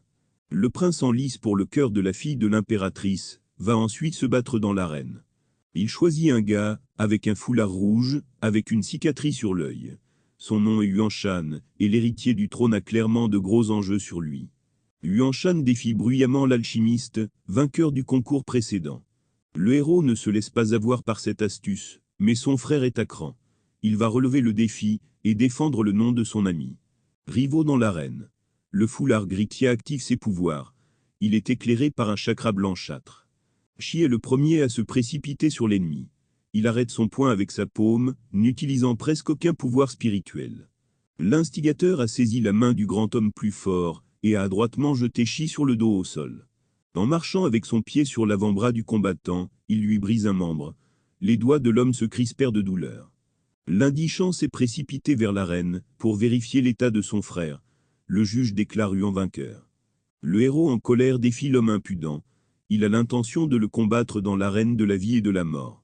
L'impératrice et ses maîtres assistants acceptent le duel entre les jeunes. Un festival a besoin de spectacle. L'aîné du Grand Chat se réjouit. Il nourrit le désir de récupérer la flamme que monsieur l'Indigent a honnêtement gagnée. Le duel entre les combattants a commencé. Ils se tenaient dans l'arène. Le premier à se préparer à une attaque est un jeune homme portant un foulard. Mais l'adversaire esquive adroitement l'attaque, de sorte que l'homme ne peut même pas remarquer sa manœuvre. L'Indigent demande à se battre à pleine puissance. Son ennemi voit l'énergie spirituelle du maître. Il attaque à nouveau en utilisant plus d'énergie. Cette fois, le gars bloque et survit à l'attaque. Autour de la bataille, des traces de chakra et de sable projetés dans l'air créent un anneau de poussière visible. L'aîné est émerveillé par les capacités du guerrier qui l'a entraîné. Le jeune homme a sensiblement grandi. Au coup suivant, l'homme manque et s'ouvre à son adversaire. Son regard est dirigé vers le point faible. Lui, profitant de l'occasion, jette une grande quantité de chakra directement dans le torse de l'ennemi. Le monsieur survole le public grâce à un coup puissant. Les tribunes hurlent de peur et d'admiration. La princesse courut vers le maître, mais celui-ci lui coupa la parole, lui disant qu'elle ne pouvait pas influencer le cours de cet événement. Mais il a ajouté plus tard qu'il sauverait le jeune homme, même s'il devait renoncer à son honneur et à son titre. Pendant ce temps, le guerrier retourna sur le terrain. Le commentateur souligne qu'il n'y a aucune égratignure sur le corps de la victime. Le fils de l'empereur a hâte de voir l'atout de son homme. Lui et son mentor veulent que le chevalier fasse son chemin sur l'échiquier le plus rapidement possible. Soudain, l'homme utilise sa technique de tempête de sable. Son chakra brillait en rouge. L'adversaire réagit rapidement et ouvre immédiatement le fangu dans sa jambe pour résister à l'attaque. Leurs poings, enveloppés d'énergie vitale, se touchent directement. Les forces entrent en résonance. Le participant factice ne peut pas résister aux forces de l'adversaire et, d'un coup puissant, s'envole vers le bâtiment derrière la loge des spectateurs. Le monstre perce les toits des maisons voisines avec son corps. Plus de 3 bâtiments ont été endommagés. La peur de la jeune femme s'est apaisée. Elle se réjouit de la victoire de son amant. Mais le sage n'est pas si optimiste. Un nuage de poussière s'élevait des trous et des fissures de l'ardoise. Des témoins oculaires regardaient dans cette direction, attendant la suite. Huan est de retour. Il y a une grande entaille sanglante sur son front et du sang coule de ses yeux et de sa bouche. Il a été grièvement blessé. Une expression de choc est apparue sur les visages de toutes les personnes présentes. Ceux qui se tenaient à côté du guerrier ont commencé à crier aux gens de s'enfuir. L'homme s'est avéré être un loup-garou. Son corps était recouvert d'une épaisse fourrure grise. Les énormes griffes et les crocs blancs acérés sont terrifiants. Le héros soupçonne son rival d'avoir le talent d'un éleveur d'animaux.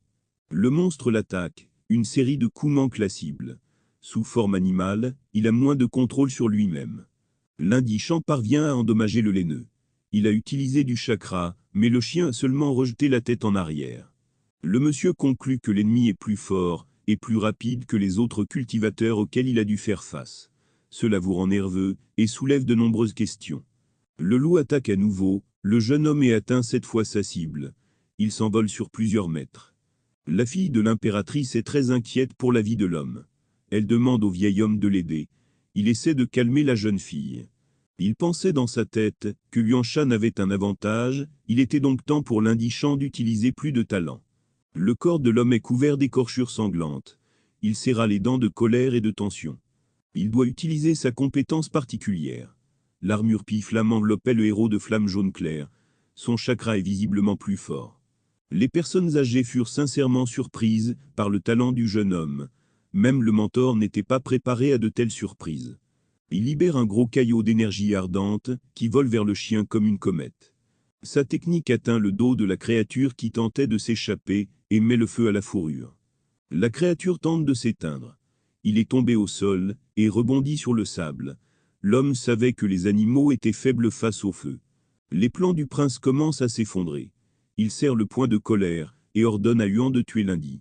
Le loup crie dans le ciel et une tempête de poussière commence à se rassembler autour de lui. Les particules de sable sont entourées de chakras. Bientôt, toute l'arène fut recouverte d'un rideau de poussière. Les yeux des passants se sont mis à pleurer, personne ne sait ce qui se passe sur le champ de bataille. Des langues de poussière commencèrent à couper la peau du monsieur. Il y a de profondes égratignures sur sa joue. Désormais, des gouttes de sang de l'ennemi étaient mélangées aux forces spirituelles et aux particules de terre présentes dans l'air. Le maître a reconnu la technique de la grande explosion de sang. Elle est gardée secrète en raison de ses conséquences désastreuses. S'il parvenait à survivre, sa base de cultivation s'arrêterait pour le reste de sa vie. Un homme essaie de se protéger avec le chakra. L'aîné enfreint les règles et court aider son élève. Un concurrent tente de l'arrêter. D'un geste de la main, il rendit les doigts du sage vert. Il a des problèmes avec un membre, il est terrifié. Pour vaincre le prédateur, le garçon a utilisé la paume d'un nuage de feu. L'espace autour a pris feu.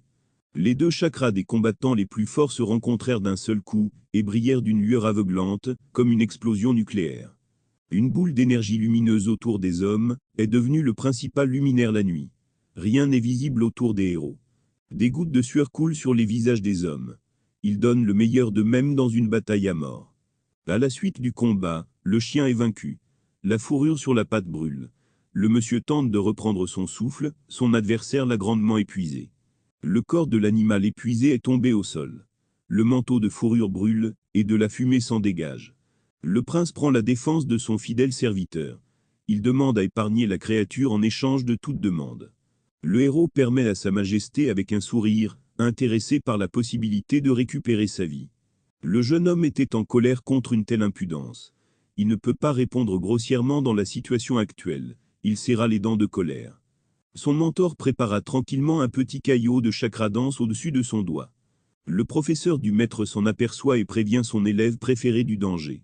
Une balle violette d'énergie vitale s'est précipitée vers l'arène. Lundi la sentit derrière lui.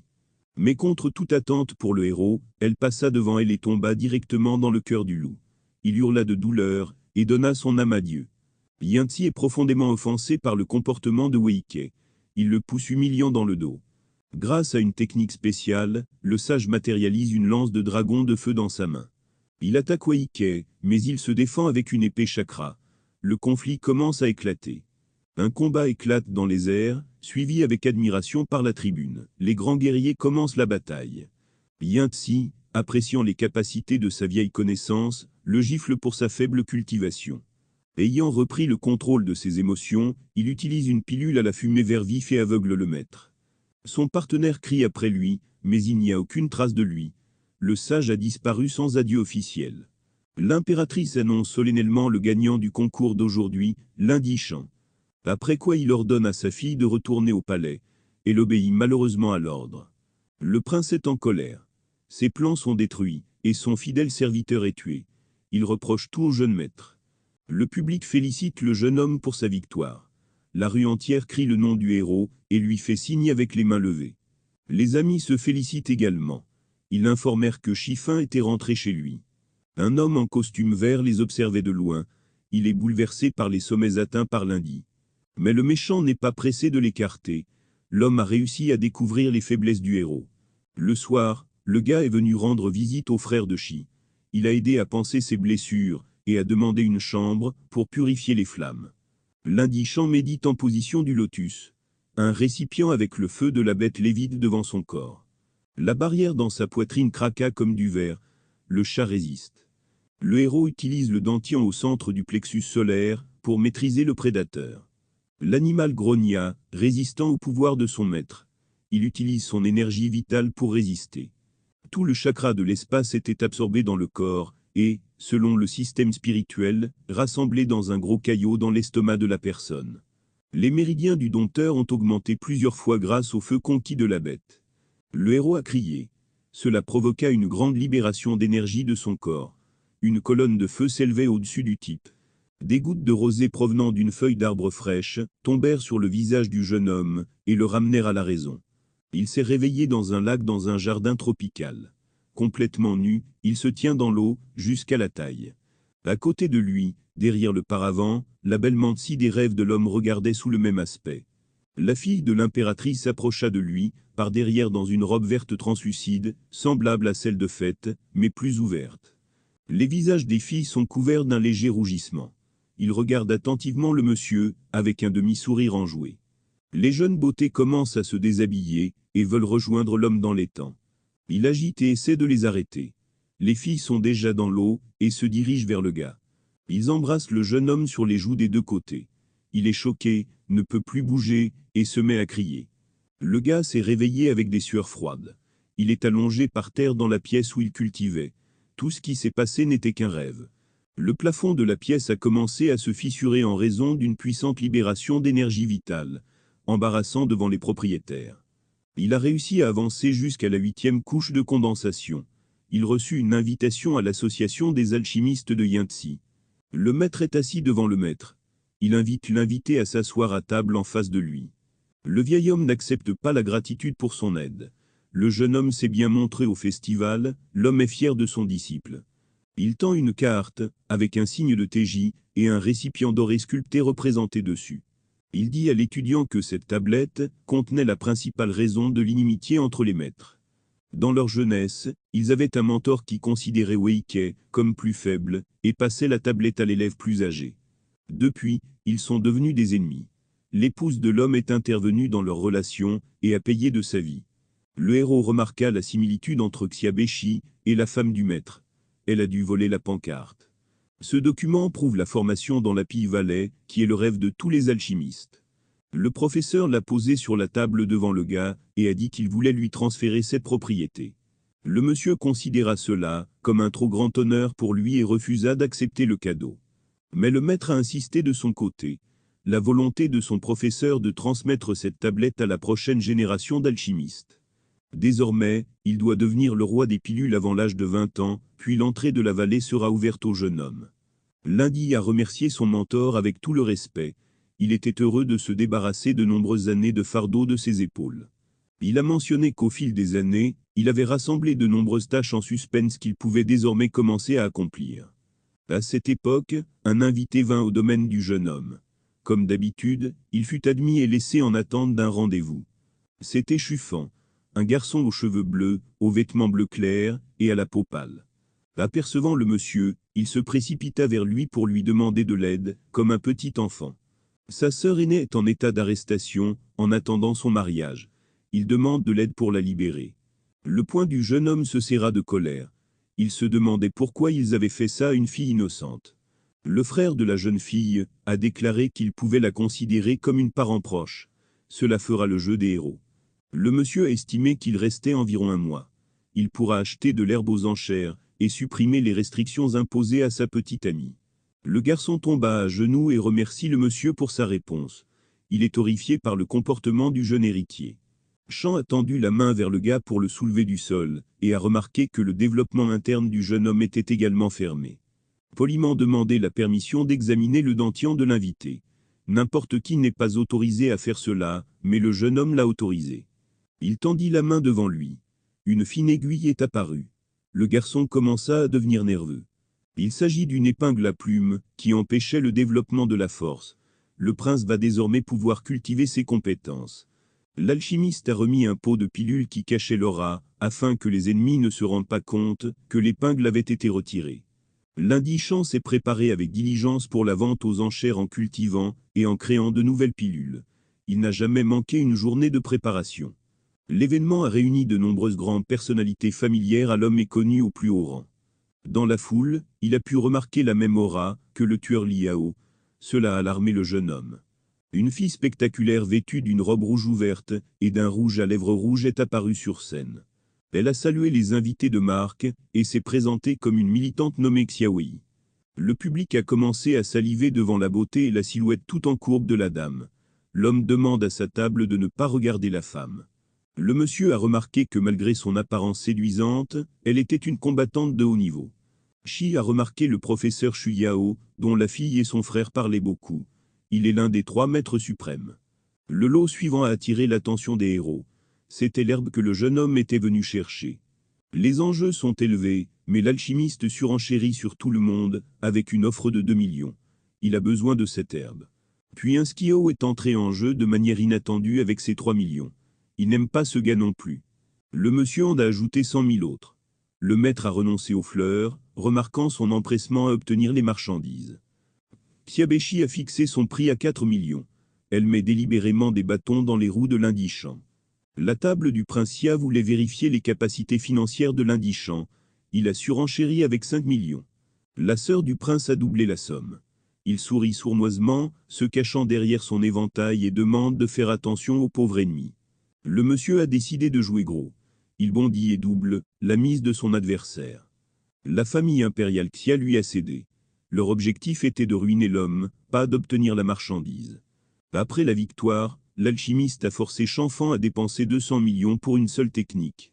Il en gardera rancune pendant longtemps. Le présentateur a annoncé qu'il était temps pour la dernière, et la plus inhabituelle proposition d'aujourd'hui. Elle ouvrit la boîte en bois. À l'intérieur, comme les perles d'une palourde, se trouvaient 2 grandes tablettes dorées. La foule n'était pas particulièrement intéressée par les pilules curatives. Il les prenait comme des vitamines ordinaires au nom prometteur. Le monsieur a compris d'après le nom que le produit était cher et rentable.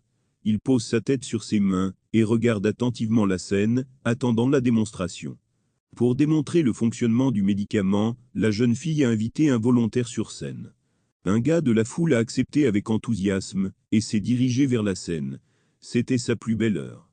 L'intrigant demanda sournoisement si le maître avait peur de la douleur. Il a considéré cela comme une plaisanterie mordante et a répondu négativement. S'excusant à l'avance, la dame a ramassé un long poignard pointu et s'est dirigée vers le sujet du test. D'un geste rapide, elle a coupé la main du gars. Le membre est tombé au sol et du sang a éclaboussé. L'homme serre la main sous le choc pour éviter de perdre du sang. Il crie que la fille voulait le tuer. Le présentateur a sorti avec défi un comprimé du coffre présenté en utilisant le pouvoir de la pensée.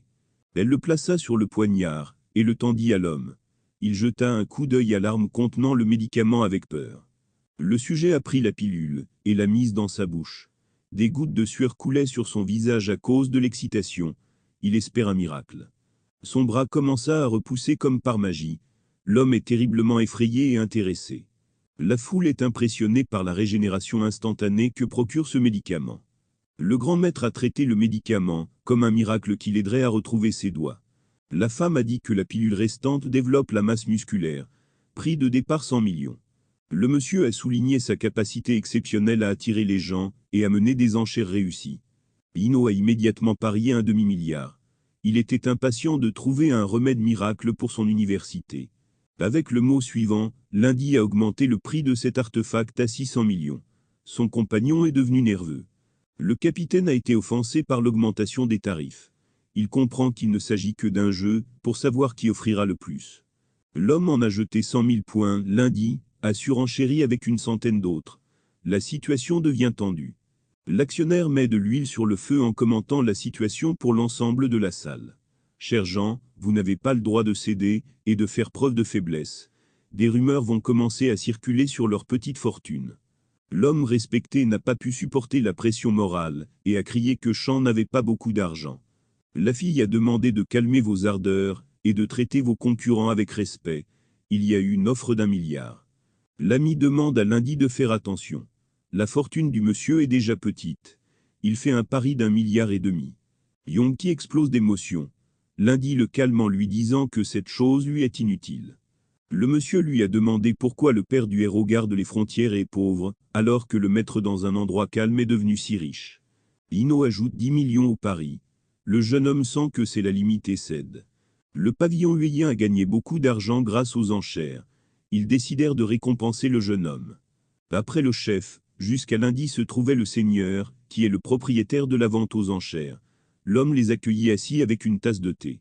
Une petite fille aux cheveux bleus dans un kimono blanc pur. Elle semble avoir moins de 20 ans. Wei tendit une boîte à doublure rouge sur laquelle se trouvait une tablette d'or portant la valeur d'1 milliard. De plus, la jeune fille a invité le jeune homme à l'accompagner dans une secte, d'où elle sort parfois dans le monde extérieur. Le héros déclina poliment l'invitation. Il a de nombreuses affaires inachevées, qui nécessitent une intervention directe. La jeune fille a expliqué que de cette manière, beaucoup de matériaux pour l'alchimie étaient donnés au Fils du ciel. Cela la rend heureuse. 3 jours plus tard, Lundi a développé la pilule Melting Star pour sa petite amie. Il prétendait être le garde du corps de son jeune frère. Les gardes ont bloqué le chemin du garçon qui l'accompagnait. L'entrée est limitée aux membres de la famille uniquement. Le garçon ordonna de laisser entrer son compagnon, mais les gardes répondirent que, sur ordre de l'impératrice, il n'en avait pas le droit. Le 4e héritier du trône apparut au bruit. Le même homme qui veut renvoyer Lundi Champ. Le monsieur à la peau de garde salua son Altesse. Il sourit, mais ne montra pas qu'il reconnaissait le jeune homme. Le 4e fils a défendu son jeune frère. Le gardien n'avait d'autre choix que d'obéir au héritier. Lundi soupçonnait qu'il avait été reconnu. Mais pourquoi alors l'aider à entrer dans le château? Afin de ne pas paraître agité, il commença à chasser les pensées superflues de sa tête. Dans la cour du domaine, au milieu du jardin intérieur, Shuyao était assis à une table en pierre. Elle salua son frère. Le monsieur s'est présenté à la jeune fille, car sous l'influence de la pilule de transformation, elle ne l'a pas reconnu.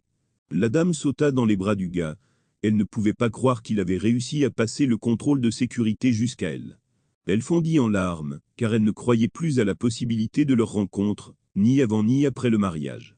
Le frère se sentit gêné de voir le couple amoureux, et il décida de les laisser tranquilles. Le monsieur a demandé au garçon de rester ici, et de les mettre hors de vue. Dans la chambre de la princesse, il y avait des portraits d'un homme. Elle les a dessinés elle-même. C'était l'activité la plus agréable en captivité, et elle pouvait ainsi voir son amant au moins en images. Les larmes coulaient de mes yeux. La jeune femme est devenue hystérique. L'ami la serra dans ses bras pour la calmer. Elle lui murmura à l'oreille qu'elle voulait lui appartenir. Cela ne ressemblait pas à une décision spontanée, car la jeune fille montrait des signes d'attention. Le jeune homme la regarda dans les yeux, et lui demanda si elle le voulait vraiment, pour s'assurer de sa détermination.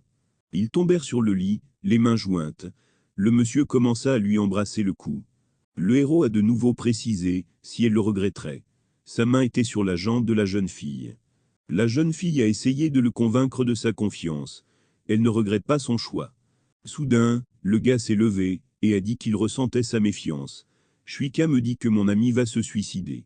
La princesse se calma un instant et regarda son ami avec surprise. Elle a demandé pourquoi il pensait cela. L'homme répondit que le pouvoir de son âme lui permet de ressentir ses pensées. Elle a perdu foi dans le salut. Elle a de nouveau fondu en larmes, et a dit qu'elle ne voulait épouser personne d'autre que Lundi Champ. Le monsieur a sorti un comprimé d'étoiles fondantes. La petite pilule bleue a coûté beaucoup d'argent et d'efforts au jeune homme. Il le tendit à la jeune fille. Ils sont restés ensemble pendant 3 heures, jusqu'à ce que le médicament fasse effet. La jeune fille a réussi à se débarrasser des chaînes. Le frère les attendait depuis tout ce temps. Le monsieur a dit qu'il était très épuisé, et qu'il était temps pour eux de partir. De façon inattendue pour le prince, le garde les arrêta à la sortie. C'est une impudence inouïe de traiter un membre du clan comme un étranger. Le garçon s'est mis en colère. Encore une fois, les gardes ne laissent pas passer sa majesté. Il semble que le jeune homme ne soit pas respecté, ou soit soupçonné de quelque chose. L'homme en armure répondit que cette fois, il obéissait aux ordres du 4e héritier. Le monsieur s'est immédiatement rendu compte que ce n'était pas son imagination. Ils l'ont vu de bout en bout, à travers son déguisement. Ils se mirent à table, et entamèrent un agréable dialogue. Le fils de l'impératrice exprima son admiration pour le courage du jeune homme. Lundi a décidé de poser la question de savoir comment il avait été identifié. Le prince leva la main, et montra silencieusement ses doigts. Le gars est devenu nerveux. Des gouttes de sueur apparurent sur son visage à cause d'une surabondance d'émotions. Sur l'anneau se trouve la marque de la guilde des alchimistes. La question suivante qui lui vint à l'esprit était de savoir pourquoi il était autorisé à entrer dans le palais alors qu'il savait qui il était. Le frère a répondu qu'il souhaitait que sa sœur ait un meilleur compagnon que Chanfan. De plus, elle souffre à l'idée du mariage. Il retournera au pays Xia dans 10 jours pour préparer le mariage. Il est donc impuissant ici. Le jeune homme considérait ce départ comme une excellente opportunité. Il a remercié Sa Majesté et lui a dit au revoir. Leur conversation fut entendue par la mère du 4e héritier. Elle a prévenu son fils qu'il prenait un risque, mais il lui a demandé de ne pas s'inquiéter. Nichigen comprend qu'elle ne convaincra pas son enfant, mais rappelle néanmoins que tel est le sort de Xiaer. Le gars est convaincu qu'il peut gérer sa vie, comme il le souhaite, et que son destin est entre ses mains. Les invités sont de retour au domaine de l'Indichan. Il les reçut avec gentillesse, même s'il était déjà fatigué des visites. Il a été très surpris par l'invité qui est venu vers lui. Elle a calmement bu du thé en attendant la réception. Dans le passé, elle a bloqué l'attaque du frère de Tsi. Grâce à cet incident, il se souvenait bien d'elle. Elle lui a demandé s'il l'avait oublié. Le monsieur répondit qu'il n'oserait pas être aussi grossier envers la noblesse. Le gars a pensé que, puisqu'elle et Mansi appartiennent à la même secte, la fille pourrait le découvrir aussi. Elle s'est présentée comme étant Lufaner, la sœur cadette de son vieil ami. La fille se comporte de manière assez impudente. La jeune fille vint demander au jeune homme s'il quitterait sa sœur pour le bien de la fille de l'impératrice. Le jeune homme commença à nier de telles pensées. Il ne quittera personne, il doit sauver la dame du mariage. Elle changea de ton, pour devenir amicale, et dit que sa sœur ne tomberait pas amoureuse d'un homme indigne d'elle. Elle lui tendit une boîte contenant une petite boule pelucheuse. Le monsieur est devenu agité. Ce loup des neiges est un cadeau de Mansi. Le chien endormi, fatigué du voyage, étendit le museau, et resta bouche bée. Désormais, ce bébé est la propriété du maître, et de son fidèle ami. Une fille gratte un chien derrière son oreille. Le gars a été touché par le cadeau. Avec ce geste, la vieille amie montre qu'elle se souvient de lui, et qu'elle le chérit. La sœur a dit qu'elle partagerait les méthodes de contrôle de l'animal avec l'Indichan. Il lui est très reconnaissant. Le jeune homme compétent a rapidement maîtrisé les bases du contrôle des animaux. Mais soudain, il ressentit le besoin de tuer. Il considérait qu'il serait juste de quitter la maison, d'éloigner sa queue du domaine, et ainsi de protéger sa famille. Debout dans le désert, au milieu de la forêt, il ordonna aux observateurs de se montrer devant lui pour un combat loyal. Une flèche avec du chakra se précipita vers le dos de l'Indie. Il était capable de la sentir à l'avance, puisqu'elle était enveloppée d'énergie extraterrestre. Le gars s'est retourné brusquement, et la pointe lui a transpercé la poitrine. L'homme rejeta la tête en arrière et attrapa la plume. Le monsieur est tombé au sol. Il était entouré de 4 guerriers armés. Ils ont commencé à se moquer du gars. Soudain, il se leva et prit position. Une question fut posée aux ninjas qui étaient leurs mercenaires. Ils ont attaqué en silence. L'Indie commença à riposter. Ils n'ont pas réussi à infliger le moindre dommage à l'ennemi. Une série de coups, mais il repousse les attaques et prive ses adversaires de leurs armes. Le gang n'a pas pu résister au maître même avec une supériorité numérique. Il arracha une épée à l'un d'eux et l'utilisa dans un combat mortel contre les chiens embauchés. L'avant-dernier ennemi a reçu une lame en plein cœur, dans le même geste que la première flèche a volé dans le corps du gars. Il en a laissé un vivant pour interrogatoire. Il se tenait dans un état de stupeur, incapable de bouger. Soudain, le combattant a utilisé une technique de disparition, a disparu derrière un rideau de fumée, et s'est enfui. Mais la présence extraterrestre se faisait toujours sentir. Le héros commença à regarder attentivement autour de lui à la recherche d'une embuscade. Il se tourna vers les arbres épais et impénétrables, pour que l'homme sorte de l'embuscade. Ce méchant était ravi des compétences du jeune maître. Il s'inclina en signe de soumission et de respect. Il a avoué qu'il avait été nommé par Loro pour le protéger, lui et sa femme, de l'ombre d'un serviteur, en guise de renfort de dernier recours. Ce nom appartient au père du jeune homme. Il ne s'attendait pas à ce qu'un parent prenne soin de lui après tant d'années. Le gars est tombé dans la stupeur. J'ai dû exiger une preuve du garçon, mais le garde du corps et le client l'avaient prévu.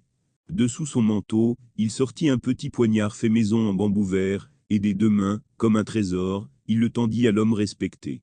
Le monsieur prit la chose entre ses mains.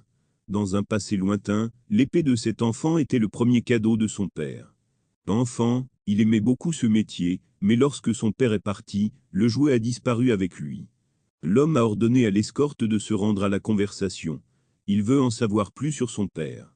L'eau prévient une dernière fois Chanfan de ne pas dire que c'est de sa faute si tout s'effondre. L'Indichan ne doit pas mourir, sinon l'Indixiao tuera le fils impérial contre toutes les règles et conséquences. J'ai dû expliquer au stupide frère qu'il est très difficile d'écarter le Yijin de l'Empire, il est sous la protection d'une élite influente. Si ce crime est révélé, vous devrez en répondre. Frère s'incline et s'excuse auprès de l'eau.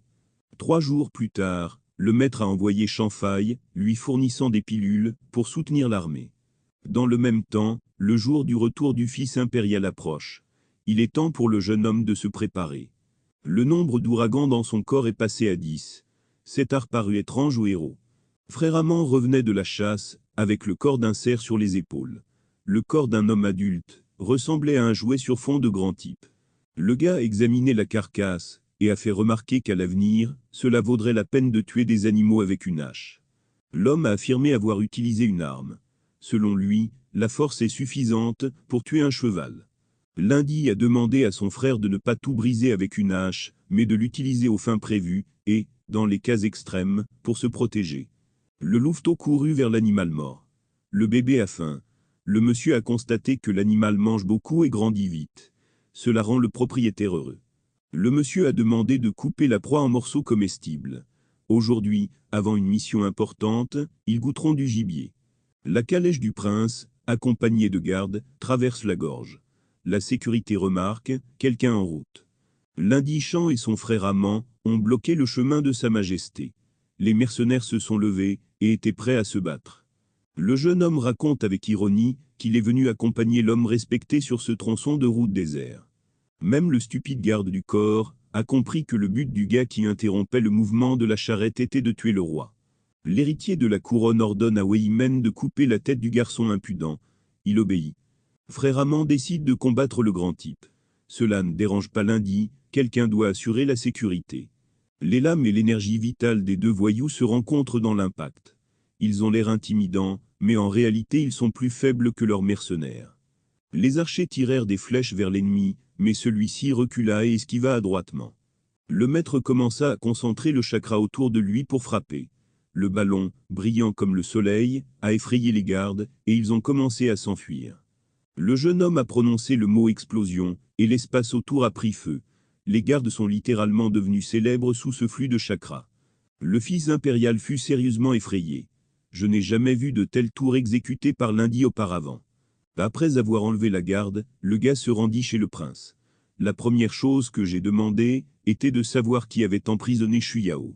Sa Majesté était amusée par la confiance de l'ennemi. Il ne va pas répondre et est impatient de se battre. Le prince en grande tenue donne un coup de pied. L'homme le bloque. Il y a une confusion dans le regard. Il ne comprend pas le sens de ce coup. Craignant des représailles, le prince recule de 3 pas, assez loin pour qu'on ait l'impression qu'il s'enfuit. Ses poings accumulaient du chakra du sang rouge vif autour d'eux. À en juger par sa posture confiante et ses exclamations, il a beaucoup misé sur cette technique. L'Indie utilise la technique du nuage de feu. Les paumes des héros se touchent presque. Ils ne sont séparés que par un flux de chakra qui se disperse sur les côtés. La force explosive repousse les deux combattants. La distance entre a considérablement augmenté. Une épaisse poussière s'élevait sur le terrain. Le monsieur se tient debout avec confiance, et est presque indemne. Le roi en reçut davantage. La manche droite est arrachée. Il lui tient la main, c'est clair qu'il y a un problème. Le jeune homme sortit son épée, pour porter le coup décisif. Il a l'intention de prendre la vie sans valeur du roi. L'empereur tente de l'arrêter en parlant. Il se couvre inconsciemment de sa main, créant une apparence pitoyable, et propose de négocier. Rapidement et sans pitié, l'Indie coupe la tête du malheureux. Son visage dans l'ombre, on ne peut dire ce qu'a vécu l'homme. Une expression d'horreur et d'impuissance de figea sur son visage. Un flot de sang jaillit des artères. Le monsieur se tient au-dessus du corps de la personne prostrée. Les grands se battent toujours en arrière-plan. Le gars est fier de son défenseur. Amand n'a pas souffert du tout pendant cette période. Le frère manque la hache et est ouvert à l'attaque. L'ennemi saisit l'occasion et leva la main pour frapper. Inaou les observe depuis une haute falaise. Il n'est pas du tout surpris que l'Indie aille bien. Amand tue le crétin. Il se rend compte que pour la première fois, il a ôté la vie à une personne. Un ami essaie de le soutenir. L'homme conclut que tant que son frère considérera ses adversaires dignes de mort, il les tuera. Le monsieur posa la main sur son épaule et dit que c'était la cruelle vérité de leur vie. Il déteste aussi tuer, mais il doit accepter sa vie telle qu'elle est. Le gars a détecté la présence de quelqu'un d'autre. Il leva les yeux et vit la silhouette d'un grand maître sur la montagne. Oh a applaudi les héros et a loué les capacités de la jeune génération de guerriers de leur terre. Le jeune homme suppose que le 4e prince en a profité pour l'éloigner. Le combattant admet que dans le passé, il a perdu un doigt lors d'une bagarre avec le père du maître et veut se venger d'une vieille blessure. L'Indie considérait son objectif comme un pur mal et considérait comme son devoir de débarrasser le monde de lui et des individus similaires. Il sortit son épée et, avec un sursaut inattendu, se précipita sur le jeune homme. Ses yeux sont fous. Il nourrissait depuis longtemps un désir de vengeance. Il a réussi à esquiver au dernier moment. La lame coupa le tissu du kimono et attrapa légèrement la peau. L'Indie sort également son arme et recule. Mais le coup passe dans les airs, le méchant a disparu. L'ennemi est derrière lui, il est très rapide.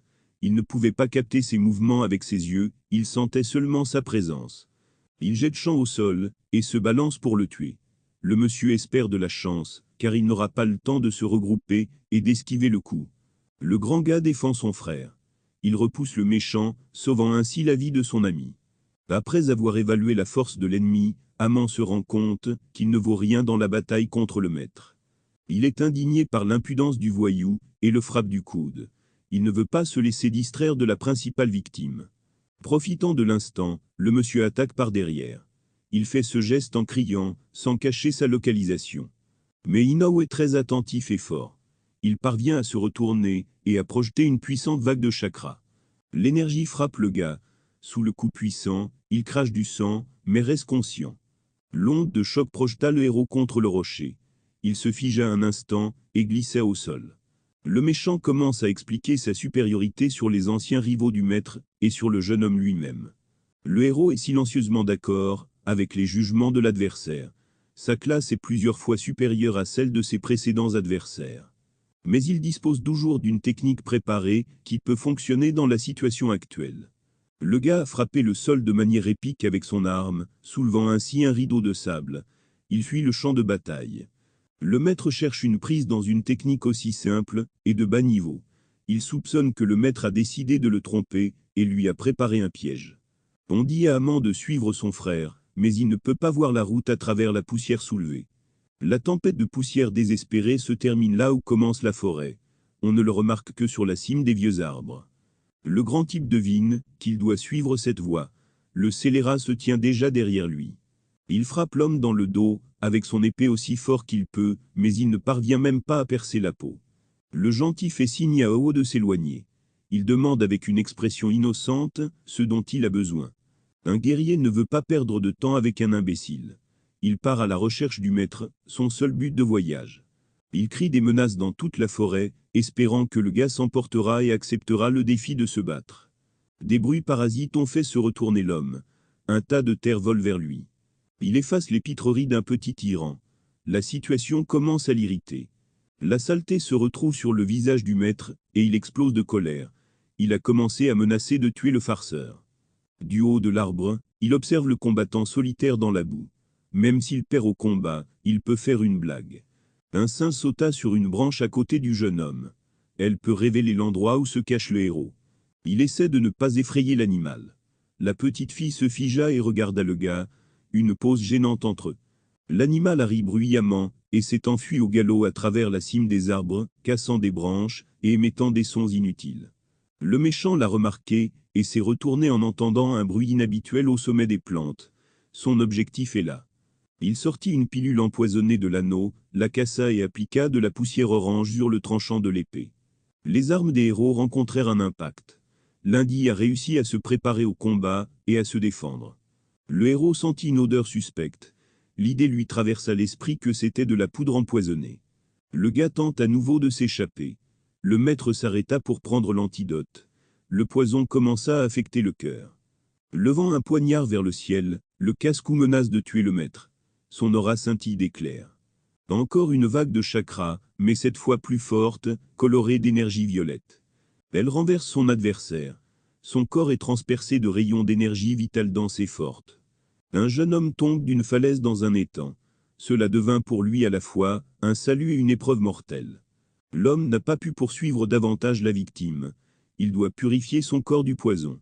Le héros s'est réveillé sur un rivage plein de pierres et de décombres. La moitié du corps gisait dans l'eau. Palais de la famille Chu. La voix du 4e prince fait l'éloge de l'indigent, il n'a pas déçu sa majesté. Le frère du défunt entre dans la chambre d'amis. Sa majesté l'attendait avec une lettre à la main. Il sait que le blond allait tuer le principal conspirateur, et pour cela il est venu chez lui. Il a proposé sa coopération. Maintenant que le frère héritier prometteur est décédé, Shah a besoin d'un nouvel allié. L'héritier savait dès sa naissance qu'il était un pion dans les relations interclaniques. Ils ont un ennemi principal. Il leur sera donc utile de se faire des amis. Les deux héros ont la tête sur les épaules, leur union est dangereuse. L'invité s'est montré intéressé, et le propriétaire lui a remis un morceau de papier, avec un plan clairement décrit. Il prend en compte toutes les petites choses et tous les secrets.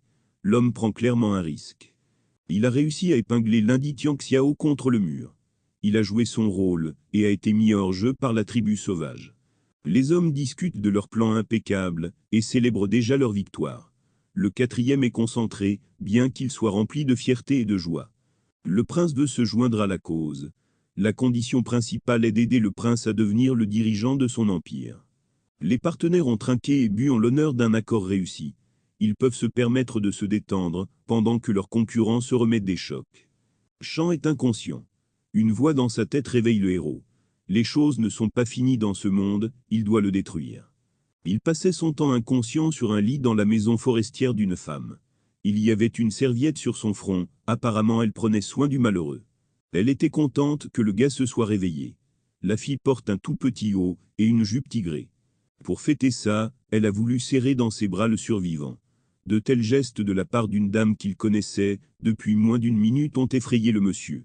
La sauvage a décidé que, depuis qu'elle avait aidé à lui sauver la vie, il était désormais son homme légitime. Le type se sentait comme un bâtard qu'on mettait à l'abri, et à prendre en charge par pitié. La tigresse demandait depuis longtemps à la forêt de lui amener un homme et son apparence était un cadeau de la nature. Elle demande à remercier le dieu de la forêt d'avoir sauvé son âme. Le gars pense qu'elle est une imbécile superstitieuse. La famille appelle les garçons pour le déjeuner. Ils pourront faire connaissance et se rapprocher un peu plus. Ils avaient une famille très nombreuse et très unie. Frères, parents et leurs enfants vivent ensemble. Lundi remercia tout le monde pour leur sollicitude, plaçant son poing dans sa paume et inclinant la tête vers eux. L'oncle de la jeune fille posa la main sur son épaule et rejeta l'arc. Il a souhaité au gars beaucoup d'enfants forts. Le grand-père de la famille, un vieil homme aux cheveux gris, qui tient à peine debout, invite tout le monde à table pour essayer du porridge. Le gars a demandé pourquoi il n'avait pas de viande sur la table, puisqu'ils sont des chasseurs, et portent la peau de créatures tuées, ils ne sont clairement pas végétariens. La dame répondit tristement que toute la viande était sacrifiée à Dieu, afin de sauver l'âme du jeune homme. Pour sauver l'indigent, le village a dû sacrifier 10 monstres. Il voulait faire connaissance avec ce type gourmand. Il y a une empreinte d'une énorme patte d'ours sur le sol. Il y a un monstre à proximité, vous devez faire attention. La fille va aller au village chercher des armes. C'est leur seule méthode de combat. Le brave homme a déclaré qu'il n'avait pas besoin d'armes. le sauvage le considérait comme un imbécile qui n'avait jamais eu affaire à la nature sauvage. Pendant que les héros communiquaient, un géant, féroce, rongeant, aux yeux rouges de rage, attaqua le maître par derrière. Lundi a mis un bloc avec sa main, et s'est protégé d'un coup, avec une énorme patte aux griffes aussi tranchantes que des couteaux. Il a commencé à battre l'animal à main nue. Au corps à corps, la victoire était de son côté. Après quoi, il sortit son épée et tua adroitement le monstre d'un seul coup. Lorsqu'il toucha le sol, le corps sans vie s'effondra sur le sol. Il a placé sa carcasse dans le ring en utilisant le pouvoir de la conscience. La dame se demandait où était passé le poilu. La jeune fille avait peur de la magie que possédait le jeune homme. Il devait expliquer comment fonctionnait le chakra. Il lui a gentiment proposé de lui apprendre à utiliser son pouvoir, et lui a même offert des bijoux. L'Amazone a mis la bague à son majeur, et a levé l'autre main, essayant de suivre les instructions du gars. Beaucoup de choses sauvées en sont tombées. Parmi les objets de valeur, il y a beaucoup de détritus. La dame est ravie de la décoration magique. Après avoir tué le prince, Lundi prit les 3 artefacts. J'ai donné le reste des choses à mon nouvel ami. La tigresse a amené son ami à l'endroit même où ils accomplissaient des rituels, et laissait des cadeaux. Tout le monde se tourne vers cet arbre avec des demandes. En réponse, il ordonna de lui apporter de la viande provenant de créatures magiques. Elle proposa de saluer la plante sacrée, et s'agenouilla pour servir d'exemple aux nouveaux membres de la tribu. Dès que Lundi a plié le genou, l'arbre lui a demandé de se redresser. C'est trop d'honneur. Une déesse des arbres est apparue devant les héros. Une femme d'une beauté fabuleuse, avec une couronne de laurier sur la tête. Le compagnon du gars s'est immédiatement endormi. Elle s'allongea sur l'herbe, ignorant les appels du jeune homme, et s'assoupit. Le dialogue entre le Seigneur et la divinité doit être caché aux regards et aux oreilles indiscrets. La jeune fille a dit qu'elle était la créature la plus ordinaire du monde spirituel, que les gens considèrent comme une sainte eau. Le jeune homme a été étonné d'apprendre qu'une réalité parallèle existe réellement. Ceci termine cette vidéo. Merci d'avoir regardé, je vous serai reconnaissant de votre abonnement à ma chaîne, et d'aimer cette vidéo. Bonne chance à tous.